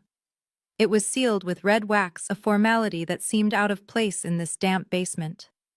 On the front, in my father's distinct, neat block lettering, were words that made the breath catch in my throat. For Keisha, when you are mature enough. I sat back on my heels, the box forgotten, the sounds of the house above fading into a dull buzz. My father had left this for me. Not for Bernice, not for Jamal, for me. My hands were trembling so badly I could barely break the seal. The wax cracked with a sharp snap and I pulled out a sheaf of documents stapled together with a blue legal cover. I unfolded them, smoothing the pages against my thigh, straining to read the dense typed text in the dim light of the single bulb. It was a trust deed. The legal language was dry and complex, but as I read, my eyes scanning the paragraphs with increasing speed and disbelief, the meaning became crystal clear. My father, a man who had seen more than he let on, a man who had apparently understood the dynamics of this family better than I ever gave him credit for, had made a plan. He had not left the house to Bernice. He had not left it to us jointly. He had placed the property, the deed, the land, and everything on it into a trust, and the sole beneficiary of that trust was me. I read the clause again, my finger tracing the line to ensure I wasn't hallucinating in the gloom. The property is to be held in trust for my daughter Keisha until she reaches the age of 30. Until that time, her mother Bernice shall act as trustee with the right of residency. Upon Keisha's 30th birthday, the trust shall dissolve, and full legal title and ownership of the property shall transfer exclusively to her. I stopped breathing. I read the date on the document. It had been signed and notarized 6 months before he died. I looked at the date on my phone. I was 32 years old. The realization hit me with the force of a physical blow, knocking the air from my lungs. I was 32. I had turned 32 years ago.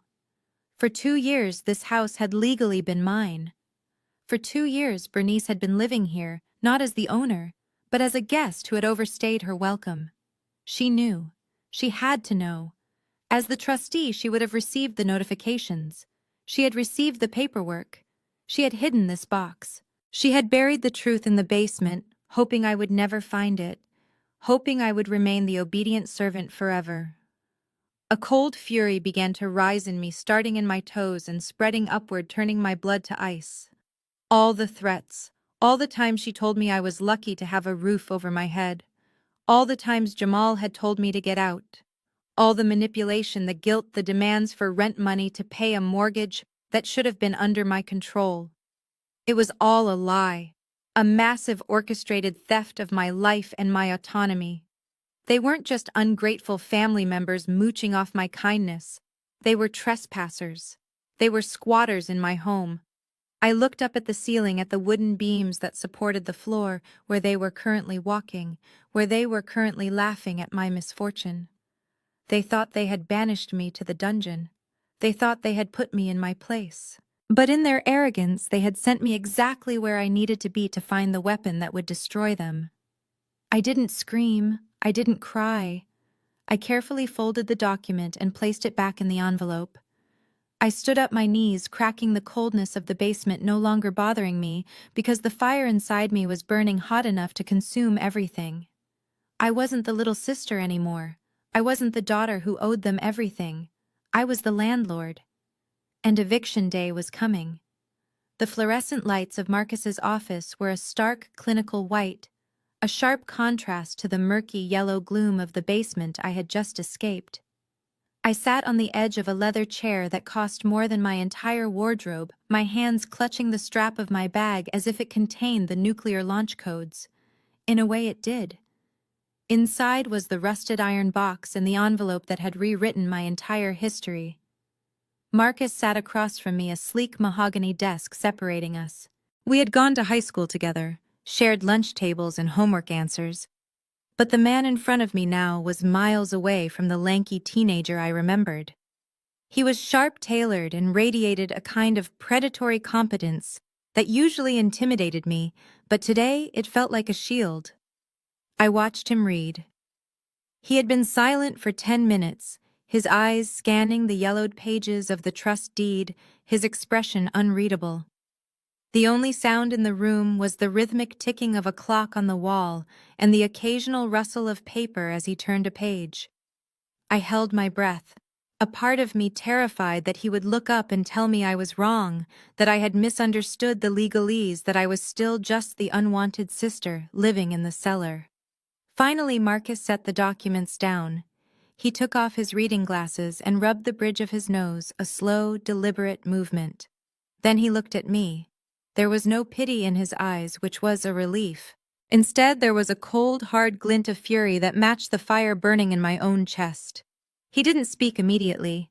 He reached for a file folder, opened it, and placed the trust deed carefully inside, treating it with the reverence of a holy relic. "Keisha, do you have any idea what they have done?" Marcus asked, his voice low and dangerously calm. "This isn't just about them being bad family members. This isn't just about them being selfish or cruel. This is criminal." He tapped a finger on the file. "Your father was a brilliant man. He knew exactly who Bernice was. He knew she would squander everything if given the chance. This trust was ironclad. It explicitly states that upon your 30th birthday, the title transfers to you, automatically. Bernice's role as trustee expired 2 years ago. For 2 years she has been living in your house, spending your equity and treating you like a servant in a kingdom you already own." He leaned back, a humorless, chilling smile playing on his lips. "They didn't just steal your money, Keisha. They didn't just steal your identity to rack up debt in your name. They have been committing fraud on a massive scale. They have been occupying a residence without the owner's consent. They are trespassers. They are squatters." I felt a shiver run down my spine. Squatters. My mother. My brother. The people who had just banished me to the basement. Marcus stood up and walked to the window, looking out at the city skyline. "Keisha, you need to change your mindset right now. You walked in here acting like a victim. You are hunched over, you are scared, and you are waiting for permission to be angry. Stop it. You are not the victim here. You are the landlord. And a landlord has the right to evict tenants who don't pay rent, who destroy property, and who abuse the owner." The word echoed in the room. Landlord. It felt foreign, heavy, and powerful. I wasn't the little sister. I wasn't the daughter. I was the owner. I held the deed. I held the power. The realization washed over me like a cold shower, shocking my system into a new state of awareness. I thought about Jamal kicking me. I thought about Emily sneering at the dust. They weren't my superiors. They were my guests. And they were terrible ones. "So what do we do?" I asked, my voice steadying, losing the tremor that had been there since I found the box. "Do we call the police? Do we go to court today? I want them out, Marcus. I want them out of my house. I want them out of my life." Marcus turned back to me, the predator's glint in his eyes sharpening. "We could do that. We could file an immediate eviction notice. We could have the sheriff there by tomorrow morning to throw their luggage onto the lawn. It would be quick. It would be effective." He paused, walking back to the desk and leaning over it, his voice dropping to a conspiratorial whisper. "But why go for quick when we can go for total destruction? You told me Jamal is planning something. A party." I nodded. "A baby shower. Emily is barely pregnant, but they are already planning a massive celebration. They want to invite everyone.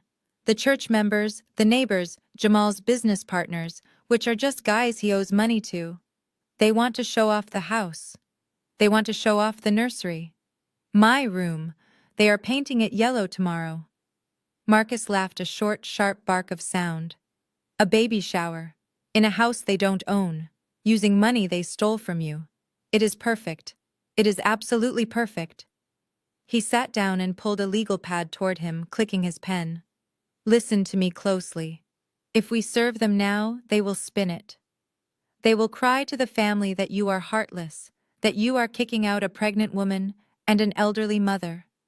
They will play the victim card, and people might believe them. They will hide the money they stole. They will destroy evidence.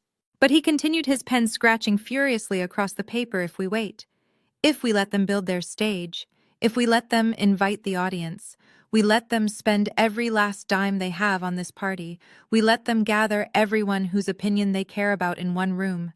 And then when they are at their highest point, when Jamal is toasting his own success and Bernice is preening like a queen, we pull the rug out. We don't just serve them with eviction papers, Keisha. We serve them with a lawsuit for fraud, embezzlement, and theft. We do it publicly. We do it when they have nowhere to hide. We make sure that every single person in that room knows that the champagne they are drinking was bought with your stolen money, and the roof over their heads belongs to the woman they forced into the basement. I pictured it. I pictured the living room filled with flowers and gifts. I pictured Emily glowing and Jamal boasting. And then I pictured the look on their faces when the truth crashed the party. It wasn't just justice. It was a reckoning. It was the only way to ensure they could never lie their way out of this again. Do it, I said, the fear in my gut replaced by a cold, steely resolve. Let's wait. Let them have their party. Marcus nodded, satisfied. In the meantime, you go back there. You play the part. You act like the beaten-down sister. You let them paint the room. You let them order you around. You don't say a word. You gather more evidence. Take photos of their spending. Document everything they destroy. Every insult they throw at you is just another line item on the lawsuit. You are a spy in your own house now, Keisha, and when the day comes, we won't just evict them, we will ruin them. I stood up, slinging my bag over my shoulder. The weight of the iron box was still there, but it no longer felt like a burden. It felt like ammunition. I walked out of Marcus's office and into the bright sunlight, and for the first time in years, I didn't feel the urge to look down. I headed back to the house, back to the basement, back to the darkness. But this time I wasn't going as a prisoner. I was going as the executioner, waiting for the perfect moment to drop the blade.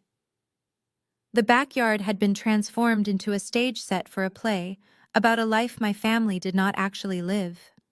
Where there had once been patchy grass and a rusting fence, there were now manicured hedges rented for the day and draped in fairy lights that twinkled even in the afternoon sun. Round tables covered in crisp lemon-yellow linens dotted the lawn, each centered with an explosion of white lilies and yellow roses that must have cost more than my monthly grocery budget. A string quartet played soft, unrecognizable classical music in the corner, drowning out the distant hum of city traffic and creating a bubble of expensive exclusivity. It was beautiful, and it was nauseating because every petal, every ribbon, and every crystal flute was paid for, with money that had been siphoned from my future. I stood near the catering tent, hidden behind a large floral arrangement, adjusting the collar of the black and white uniform Bernice had thrown at me that morning.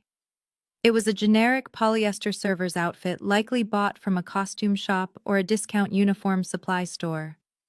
It was ill-fitting and scratchy, tight across the shoulders and loose at the waist, but it served its purpose perfectly. It stripped me of my identity. In this outfit, I was not Keisha the sister.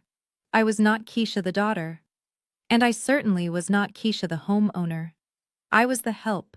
I was a prop designed to blend into the background, silent and serviceable, while the stars of the show took their bows.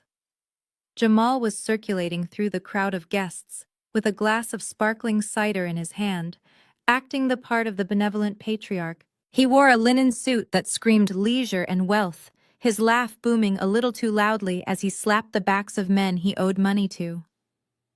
Emily sat on a high-backed wicker chair that resembled a throne positioned under a white canopy to shield her delicate complexion from the sun. She wore a flowing yellow dress that billowed around her, resting a hand protectively over a stomach that was still completely flat. She looked radiant, glowing with the attention and the satisfaction of having everything she wanted. The guests were a curated mix of people designed to validate their delusions. There was Pastor Williams holding a plate of hors d'oeuvres, nodding solemnly as Jamal spoke, likely hearing a fabricated testimony about God's blessings and financial abundance. There were the neighbors from down the street, people who drove luxury cars and had never once looked me in the eye when I took out the trash, but who were now smiling at Bernice as if she were the Queen Mother.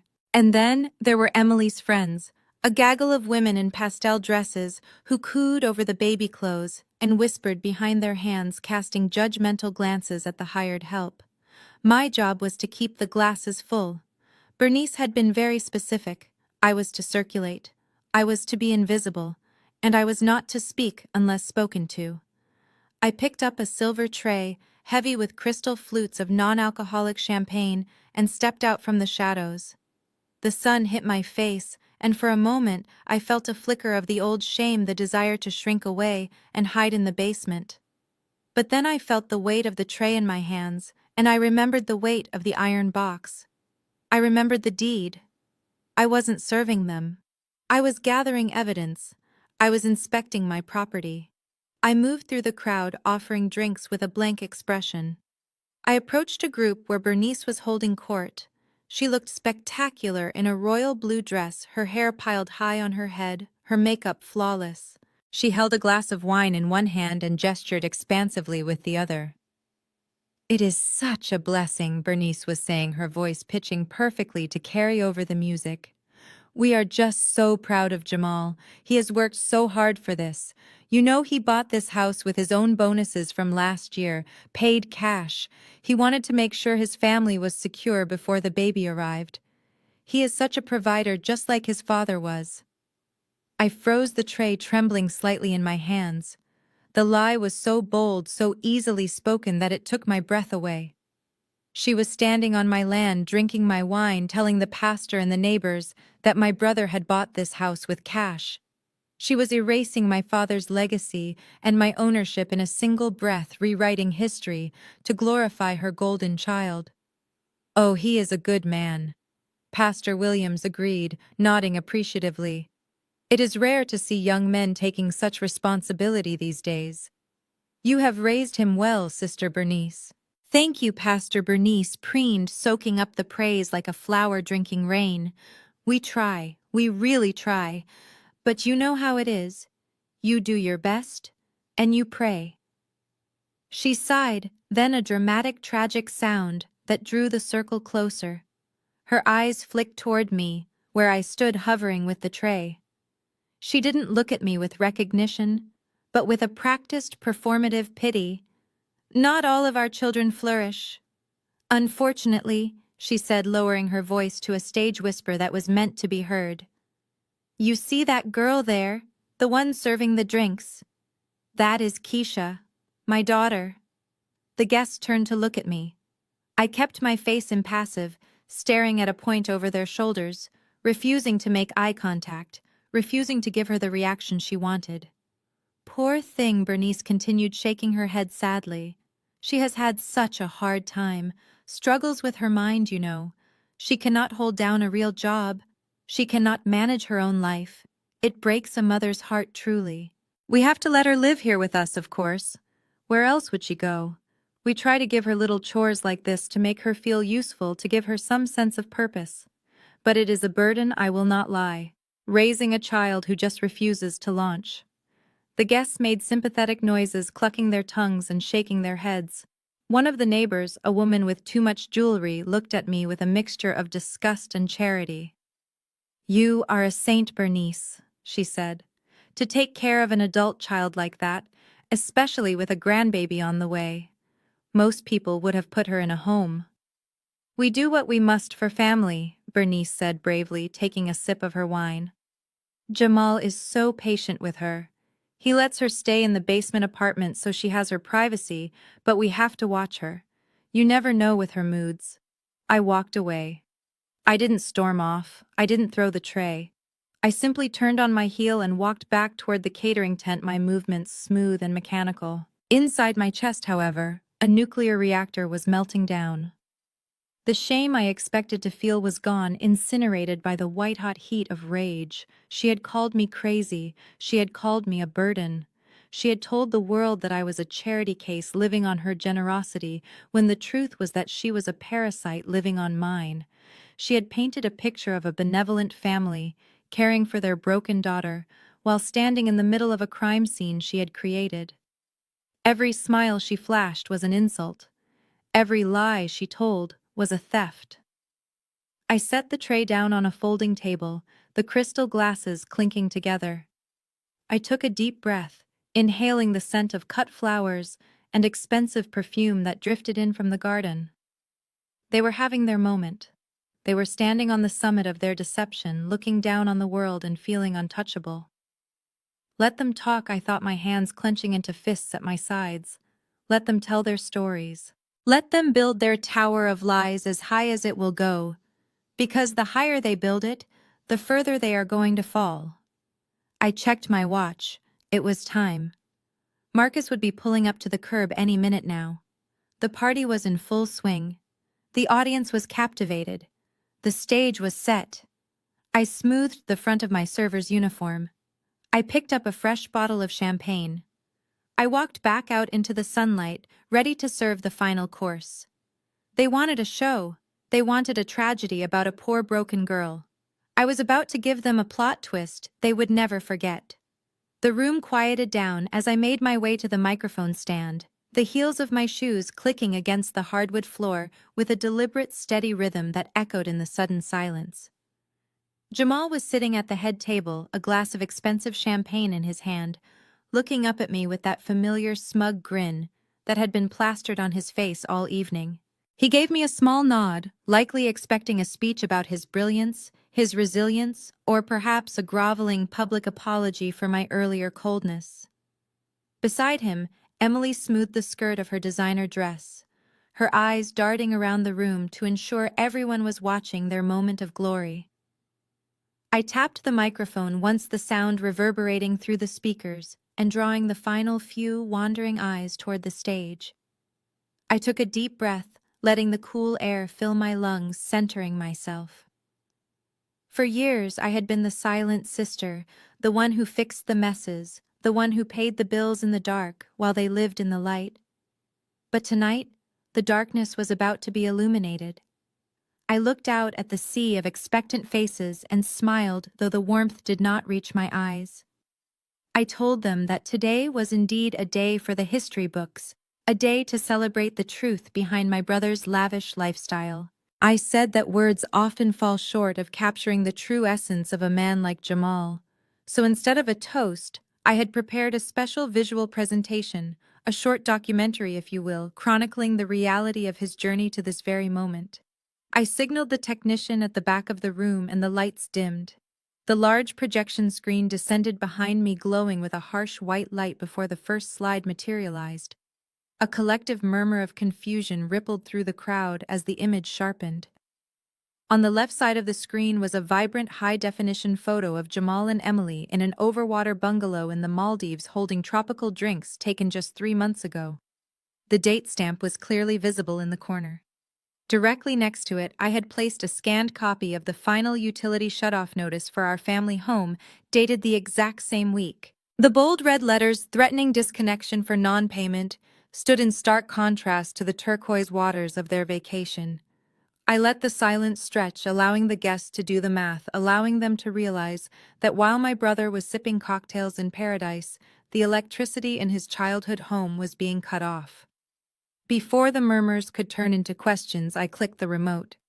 The screen changed. This time it displayed a series of credit card applications and statements. The name on the account was Keisha Williams, my name, but the signature at the bottom was an unmistakable looping scrawl that belonged to Jamal. Beneath the application were the billing statements, highlighted in yellow. Thousands of dollars spent at the Sapphire Gentlemen's Club and various online gambling sites. The gasp from the audience was audible this time, a sharp intake of breath that sucked the air out of the room. I spoke calmly into the microphone, explaining that these were the investments Jamal had been making while claiming to build his business empire funded by identity theft against his own sister. Jamal started to stand up his chair, scraping loudly against the floor, his face draining of all color, but I was not finished. I clicked the remote one last time. The final slide appeared looming larger than the others. It was a side-by-side comparison of two documents. On the left was the deed to the house we were currently standing in, the house Jamal claimed he had bought with his own hard-earned money. The owner listed was clearly Keisha Williams. On the right was our father's last will and testament, the real one with the paragraph highlighted, that explicitly left the estate to me, citing Jamal's history of financial irresponsibility as the reason for his exclusion. The reaction was visceral. It wasn't just a gasp this time. It was a shockwave. The sound of shattering glass pierced the tension as Emily's hand went limp, her wine glass slipping from her fingers and crashing onto the table before tumbling to the floor. The dark red liquid splashed across the white tablecloth and onto her pale, trembling hands like a fresh wound. She looked at the screen, then at Jamal, her eyes wide with a mixture of horror and realization. I looked toward the front row where the family pastor sat. He was a man who had known us since we were children, a man who had baptized Jamal. He wasn't looking at the screen anymore. He was looking at my brother, slowly shaking his head, his face etched with a deep, profound disappointment that seemed to weigh heavier than any anger could. The shame in the room was palpable, a heavy, suffocating blanket that settled over the guests, but for the first time in my life, that shame did not belong to me. It belonged entirely to them. The silence that had fallen over the room following my presentation was shattered, not by a gasp or a sob, but by the violent scraping of a chair against the floorboards. I watched from the stage as my mother Bernice rose to her feet. Her face was not filled with the shame I expected to see, nor was there any apology in her eyes. Instead, her features were twisted into a mask of pure, unadulterated rage. She did not look at her son, the criminal I had just exposed. She looked at me. She moved toward the stage with a speed and ferocity I hadn't seen in her since I was a child, pushing past guests and knocking over a flower arrangement in her blind fury. She stormed up the few steps to the platform where I stood, her chest heaving, her eyes wild. She screamed that I was a disgrace, an ungrateful wretch who had destroyed the family name for the sake of petty jealousy. She raised her hand high, aiming to deliver a slap that was meant to humiliate me, to put me back in the small, silent box she had built for me decades ago. But I was not that child anymore. I didn't flinch. I didn't cower. As her hand came down, I reached out and caught her wrist in midair. The sound of my grip stopping her momentum was audible through the microphone I was still holding. Her eyes widened in shock. For the first time in her life, her physical intimidation had failed. I held her gaze, my grip firm but controlled, and I spoke into the microphone so every person in that room could hear the boundary being set. I told her no. I told her that she was the one who had destroyed this family, not me. I told her that her greed, her blind favoritism, and her willingness to sacrifice her daughter to enable her son's criminal lifestyle were the true wrecking balls that had brought us to this moment. I released her wrist with a sharp push, creating distance between us, asserting my physical space in a way I never had before. I reached into the podium and pulled out a thick envelope. I held it up, letting the stage lights catch the legal seal on the front. I announced that this was a formal eviction notice. I explained that since the deed to the house was in my name and since I had never authorized Jamal or Emily or Bernice to live there, they were technically trespassing. I looked at my watch and then back at the stunned crowd. I told them they had exactly 30 minutes to gather their personal effects and vacate the premises. I clarified that this meant 30 minutes to take what they could carry, and that anything left behind would be moved to a storage unit at their expense, provided they could actually pay the bill. My mother stood frozen, her mouth opening and closing as she tried to process the shift in power. She looked to the crowd for support, but faces were turned away, eyes averted. The social capital she had hoarded for years had evaporated the moment the truth hit the screen. But the night was not over. Just as the reality of the eviction began to settle in, a new sound cut through the murmurs of the crowd.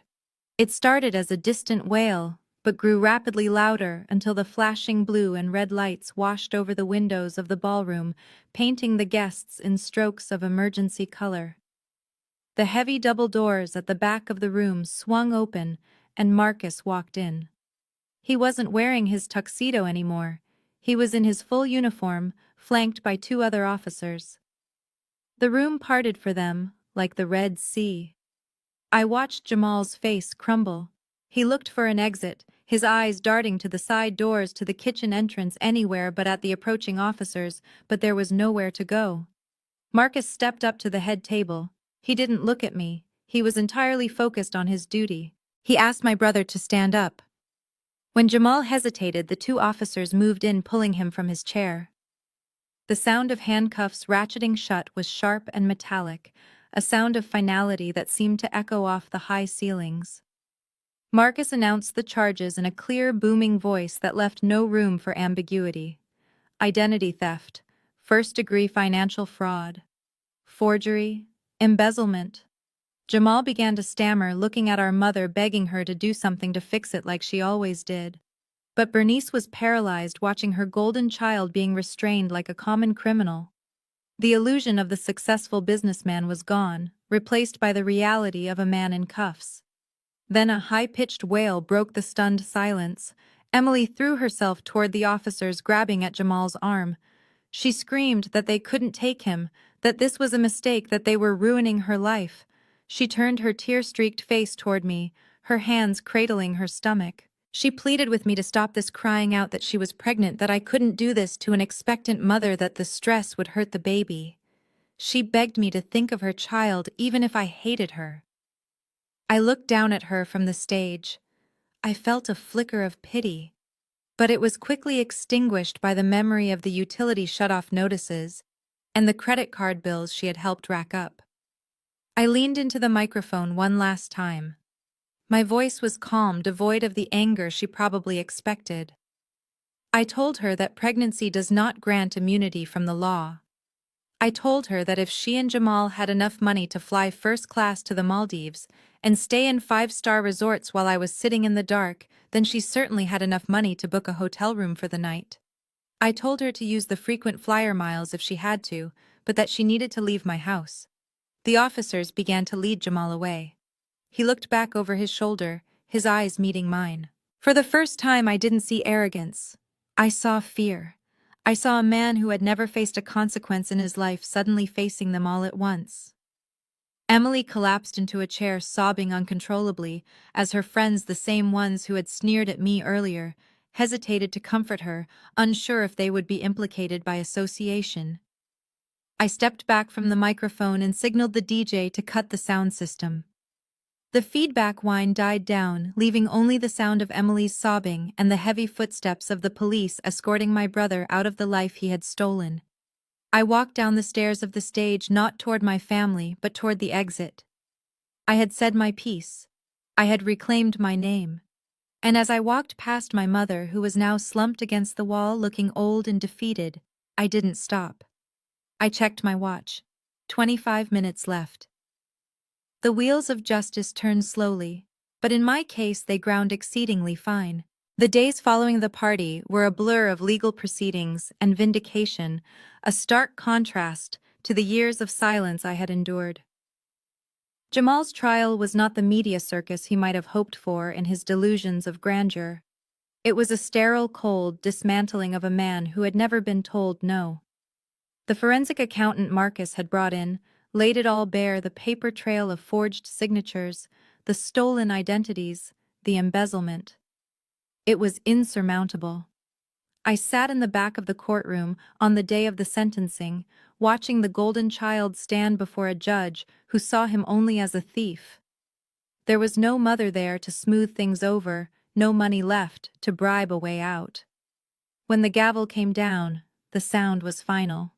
5 years in a state penitentiary. I saw his shoulders slump, the arrogance finally draining out of him as the reality of a 5 by 8 cell replaced his dreams of penthouses and private islands. Then there was Emily. The pregnancy she had screamed about as she was being dragged away, the unborn child she had used as a final human shield to protect her lifestyle, turned out to be as fabricated as the rest of their lives. It was a lie, a desperate, clawing attempt to manipulate my sympathy and stall the inevitable. When the truth came out during the investigation, the last remnants of her social standing evaporated. Her own family, humiliated by the public spectacle, and the criminal association cut her off completely. The last I heard, the woman who had sneered at my career and demanded first-class travel was working the checkout line at a discount grocery store 3 towns over. I imagine she spends her days scanning coupons and bagging generic brand cereal, wondering how her life of leisure collapsed so spectacularly into a life of minimum wage labor. But the most pathetic figure in this tragedy was Bernice. With Jamal in prison and the house reclaiming its rightful owner, my mother was left with nothing but the consequences of her own enabling. The eviction was executed to the letter of the law. She was forced to move into a small subsidized apartment in a part of the city she used to turn her nose up at. I heard through the grapevine that the heating is spotty and the walls are thin enough to hear every argument from the neighbors. It is a far cry from the spacious sunlit rooms she had stolen from me, but it is a roof over her head, which is more than she would have left me with if she had had her way. For months I enjoyed the silence. I renovated the house, scrubbing away the stain of their presence, reclaiming the space that my father had intended for me. But I knew the call would come eventually. Narcissists do not go quietly into the night. They always try to claw their way back in. It happened on a rainy Tuesday evening. I was sitting in my living room reading a book in the quiet peace I had fought so hard to earn when my phone buzzed. I didn't recognize the number, but I knew who it was before I even answered. Her voice was different, thinner, stripped of its usual imperious boom, but the manipulation was still there, woven into every syllable. She didn't ask how I was. She didn't apologize. She launched straight into a sermon. She told me that she was suffering, that the apartment was cold, that she was lonely. She told me that she was praying for me, praying that God would soften my hardened heart. She quoted scripture, her voice trembling with a practiced piety. She reminded me that the Bible teaches forgiveness, that a daughter should honor her mother, that turning my back on family was a sin that would stain my soul. She tried to use faith as a weapon, just as she had used guilt and fear for my entire life. I listened for a long time, letting her pour out her toxic mixture of religious guilt and victimhood. I looked around my warm, beautiful home, the home she had tried to take from me to give to a criminal. I thought about the years of neglect, the bills I paid while they vacationed, the way she had looked at me with pure hatred when I finally stood up for myself. I realized then that she hadn't learned a thing. She still saw herself as the martyr, the long-suffering mother betrayed by a wicked child. When she finally paused to take a breath, expecting me to crumble, expecting me to offer to pay her rent or bring her groceries, I spoke. My voice was calm, steady, and completely devoid of the anger she probably wanted to hear. I told her that she was right, that the Bible is indeed full of wisdom. I told her that while it speaks of forgiveness, it also speaks of justice. I quoted Galatians to her, reciting the verse I had highlighted in my father's old Bible. Do not be deceived, God cannot be mocked. A man reaps what he sows. I told her that she had spent a lifetime sowing seeds of division, favoritism, and greed. I told her that she had planted a garden of lies and watered it with my tears and my money. And now she was simply harvesting the crops she had tended to so diligently. This was her harvest. The cold apartment, the loneliness, the son in prison, these were the fruits of her labor, not mine. I told her that forgiveness is something that happens in the heart, but it does not require reconnection. It does not require me to set myself on fire to keep her warm. I told her to take care of herself, to use the resourcefulness she had always claimed to possess. I told her that my charity was closed, my bank was closed, and my heart was closed to her manipulation. I didn't wait for her to scream or to cry or to launch into another tirade. I pulled the phone away from my ear and pressed the red button to end the call. Then with a few taps of my thumb, I blocked the number. I blocked Emily. I blocked the prison collect calls from Jamal. I placed the phone back on the table and picked up my book. Outside, the rain continued to fall, washing the streets clean, but inside, everything was warm. Everything was quiet, and for the first time in my life, everything was mine. The silence that followed wasn't empty. It was full. It was full of possibility, full of peace, and full of a future that finally belonged to me. I had walked through the fire of my family's betrayal and come out the other side not as ash, but as steel. And as I turned the page of my book, I knew that the drama was finally over. The credits had rolled, the house was clean, and I was free. The decision to sell the house came to me not in a moment of anger, but in a moment of profound clarity. For weeks after the eviction and the subsequent legal battles, I had walked through those hallways like a ghost in my own life. Even though I had scrubbed the walls, replaced the furniture, and repainted the rooms in bright, cheerful colors, the air still felt heavy. The architecture itself seemed to hold the echoes of my mother's sharp criticism and my brother's entitled laughter. I realized that a coat of paint could not cover up decades of trauma. This structure was not a home. It was a monument to my subjugation, a museum of bad memories, where I had been the curator of everyone else's happiness but my own. I did not want to fix it. I wanted to be free of it. I called a realtor the week after the sentencing. I didn't haggle over the listing price or worry about maximizing the profit margin. I just wanted it gone. I wanted to convert that wood and brick into liquid potential. The market was hot, and the house sold within days to a young couple who saw only the beautiful bones of the building and none of the ghosts that haunted the corridors. Handing over the keys was the final act of exorcism. As I drove away from the driveway for the last time, I didn't look back in the rearview mirror. I kept my eyes fixed on the horizon, on the road stretching out before me, leading me away from the past and toward a future I was finally designing for myself.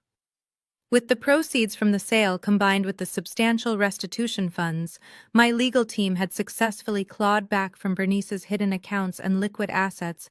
I found myself with a level of financial freedom I had never dared to imagine. It was a strange irony that the money my family had tried so desperately to steal from me was now the very capital that would fund my liberation. I knew exactly where I wanted to go. I wanted the opposite of that dark, suffocating suburban house. I wanted light. I wanted air. I wanted to be so high up that the petty grievances of the past looked like ants on the sidewalk. I found my sanctuary in the heart of downtown Atlanta. It was a penthouse apartment in a gleaming glass tower, a space that felt like it was floating in the clouds.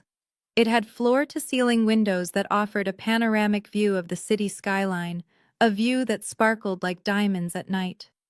When I walked in for the first time, the sunlight flooded the room, warming my skin, and I knew I was home. It was stark modern and unapologetically mine. When I signed the papers, my hand didn't shake. It was the most expensive thing I had ever bought, and yet it felt like the most necessary purchase of my life. I decorated it with art that I loved, with furniture that was comfortable, and with an atmosphere of tranquility that no shouting voice would ever disturb again. But luxury was not the end goal. Purpose was. My experience with Jamal and Emily and the long, painful journey of disentangling my finances from their greed had taught me a brutal lesson about vulnerability. I realized that I was not unique. There were thousands of women out there just like I had been, smart, capable, hardworking women who were being drained dry by the leeches in their family trees because they had been conditioned to believe that saying no was a sin. I saw a gap in the world that needed filling, a wound that needed a specific kind of salve. I took my background in finance, my newfound legal knowledge regarding fraud and asset protection, and my personal history, and I forged them into a shield for others. I opened my own firm, a boutique financial consultancy located just a few blocks from my new home. I didn't want to help corporations hide their profits or help billionaires buy their third yachts. I wanted to help the givers protect themselves from the takers. My firm specialized in financial trauma and asset protection for women dealing with toxic family dynamics. We didn't just look at spreadsheets and tax returns.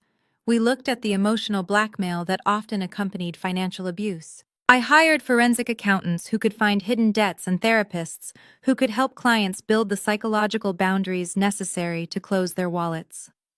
My office became a safe haven where women could come and tell their stories without fear of judgment, where they could admit that their husband or their father or their sister was stealing from them, and know that I would believe them because I had lived it.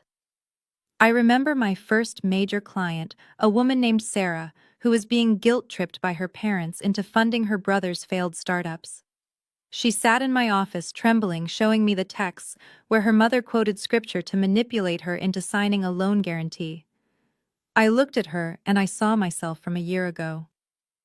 I reached across the desk, not just as a consultant, but as a survivor. I told her that her money was her energy, her time, her life force, and that she had the right to protect it. We built a plan for her. We legally separated her assets. We set up trusts that her family couldn't touch, and we drafted the scripts she needed to say no. When she walked out of my office 2 months later, her finances secure and her head held high, I felt a satisfaction that no amount of money could buy. My life in Atlanta is full. It is busy. It is vibrant. I wake up every morning to the sun rising over the city, casting a golden glow over my living room. I drink my coffee on the balcony, listening to the hum of the world below, feeling a profound sense of gratitude for the storm that pushed me here. I don't hate my family anymore. Hate takes too much energy. I simply don't think about them. They are characters in a book I have finished reading, a story that no longer interests me. I am writing a new volume now, one where I am the protagonist, the hero, and the author of my own destiny. And in this story, the only people allowed at my table are the ones who bring love, respect, and their own checkbooks. The airport terminal was humming with the chaotic energy of thousands of people rushing to destinations that likely held obligations, business meetings, or family dramas they were desperate to resolve. I moved through the crowd with a slowness that felt foreign to my old self. For years, my life had been a frantic sprint, a desperate race to put out fires I didn't start and pay bills I didn't owe. I was always rushing to the bank, rushing to work, rushing to fix my brother's mistakes before the police or the creditors noticed. But today, there was no rush. There was no panic. There was only the steady rhythmic click of my own heels on the polished terrazzo floor and the quiet hum of a future that belonged entirely to me. I approached the gate clutching my boarding pass. It wasn't a crumpled piece of paper printed at the last minute in a panic. It was a digital ticket on my phone glowing with a promise. I looked at the zone number, Zone 1. I remembered the stories Jamal used to tell, the lies about his first-class flights and his VIP treatment stories funded by my credit rating and my stolen identity. He had played the part of a wealthy man while I sat in the dark. Today, I was not playing a part. I walked down the jet bridge, the cool air of the tunnel hitting my face, and for the first time I didn't feel the weight of the world on my shoulders.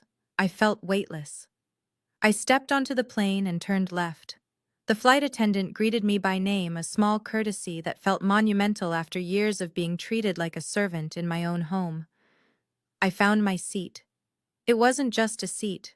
It was a sanctuary. Delta 1. I ran my hand over the leather, feeling the reality of it. This wasn't bought with a stolen credit card. It wasn't a result of a scam or a hustle. It was paid for with the sweat of my brow, the intelligence of my mind, and the resilience of my spirit. I sat down and adjusted the controls, watching the partition slide shut, sealing me off from the rest of the cabin. For years I had been forced to live my life in the open, my boundaries trampled by a mother who felt entitled to my space, and a brother who felt entitled to my life. Now, with the push of a button, I could create a wall that no one could breach. The stewardess brought me a glass of champagne. As I held the flute, watching the bubbles rise to the surface, I thought about the Maldives. It was the destination Jamal and Emily had chosen for their fraudulent honeymoon, the backdrop for their lies. They had gone there to take photos to post on social media, to prove to a world that didn't care that they were important. They had gone there to be seen. I was going there to disappear. I wasn't going to post photos. I wasn't going to check in. I was going to sit on a white sand beach, look at the turquoise water, and listen to the sound of absolutely nothing. I was going to reclaim that geography. I was going to wash the stain of their deception off the map and make it my own. The plane began to taxi, the engines roaring to life with a power that vibrated through the floor. I looked out the window as the tarmac blurred the terminal buildings, shrinking into insignificant blocks of concrete. As the wheels left the ground, I felt a physical separation from the earth, a severing of the final gravity that held me to my past. Atlanta, with its penthouse and my thriving business, would be there when I returned. But for now, I was suspended in the air, halfway between the life I had survived and the life I was about to enjoy. I thought about Bernice in her cold apartment, clutching her Bible and her bitterness. I thought about Jamal in his cell, staring at a wall instead of an ocean. I thought about Emily scanning groceries and remembering a life she had only rented. They were trapped in the prisons of their own making, bound by their need for validation, their addiction to appearances. They had spent their lives trying to look rich, trying to look successful, trying to look happy. They had sacrificed their integrity, their family, and their freedom on the altar of perception. I took a sip of the champagne. It tasted crisp and cold like victory. I reclined the seat, letting my body relax into the luxury I had denied myself for so long. I closed my eyes and let the hum of the cabin wrap around me. I realized then that they had been right about one thing, though they had misunderstood the meaning entirely. They used to call me a failure. They used to sneer at my modest clothes and my quiet life. They said I didn't know how to live. They said I didn't know how to shine. They said I was a failure because I didn't know how to put on a show. They said I was boring because I saved instead of spent. They mocked me because I didn't need an audience to feel valuable. But as the plane climbed higher, piercing through the clouds and breaking into the blinding sunlight of the upper atmosphere, I finally understood the truth. They were chasing a ghost. They were chasing the appearance of wealth because they were empty inside. I didn't need to chase anything anymore. I opened my eyes and looked at the clouds stretching out below me like a white ocean. True wealth isn't about the brand of your purse or the number of likes on a photo. It isn't about how many people envy you. It is about the ability to sleep at night without fear. It is about the ability to answer the phone without dread. It is about the ability to board a plane and fly halfway across the world just because you need to hear the ocean. They forgot the most important lesson of all. They forgot that the loudest person in the room is often the weakest. They forgot that integrity compounds like interest while lies' debt accumulates until it bankrupts your soul. True wealth is freedom. It is the freedom to be who you are without apology. It is the freedom to say no. It is the freedom to walk away. And as I looked toward the horizon, toward the islands waiting for me in the Indian Ocean, I knew that I had won. The sweetest revenge isn't screaming. It isn't fighting. It isn't even seeing them suffer. Though justice has its own satisfaction.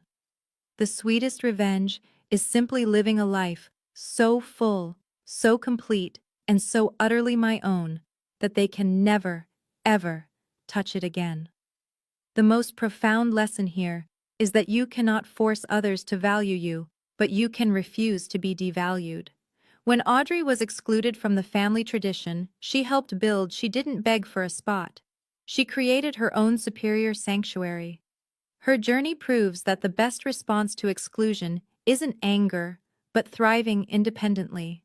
By establishing her own space, she reclaimed her dignity and revealed that true connection is based on authenticity, not performative perfection. Sometimes you must build your own table to find the people who truly deserve to sit with you.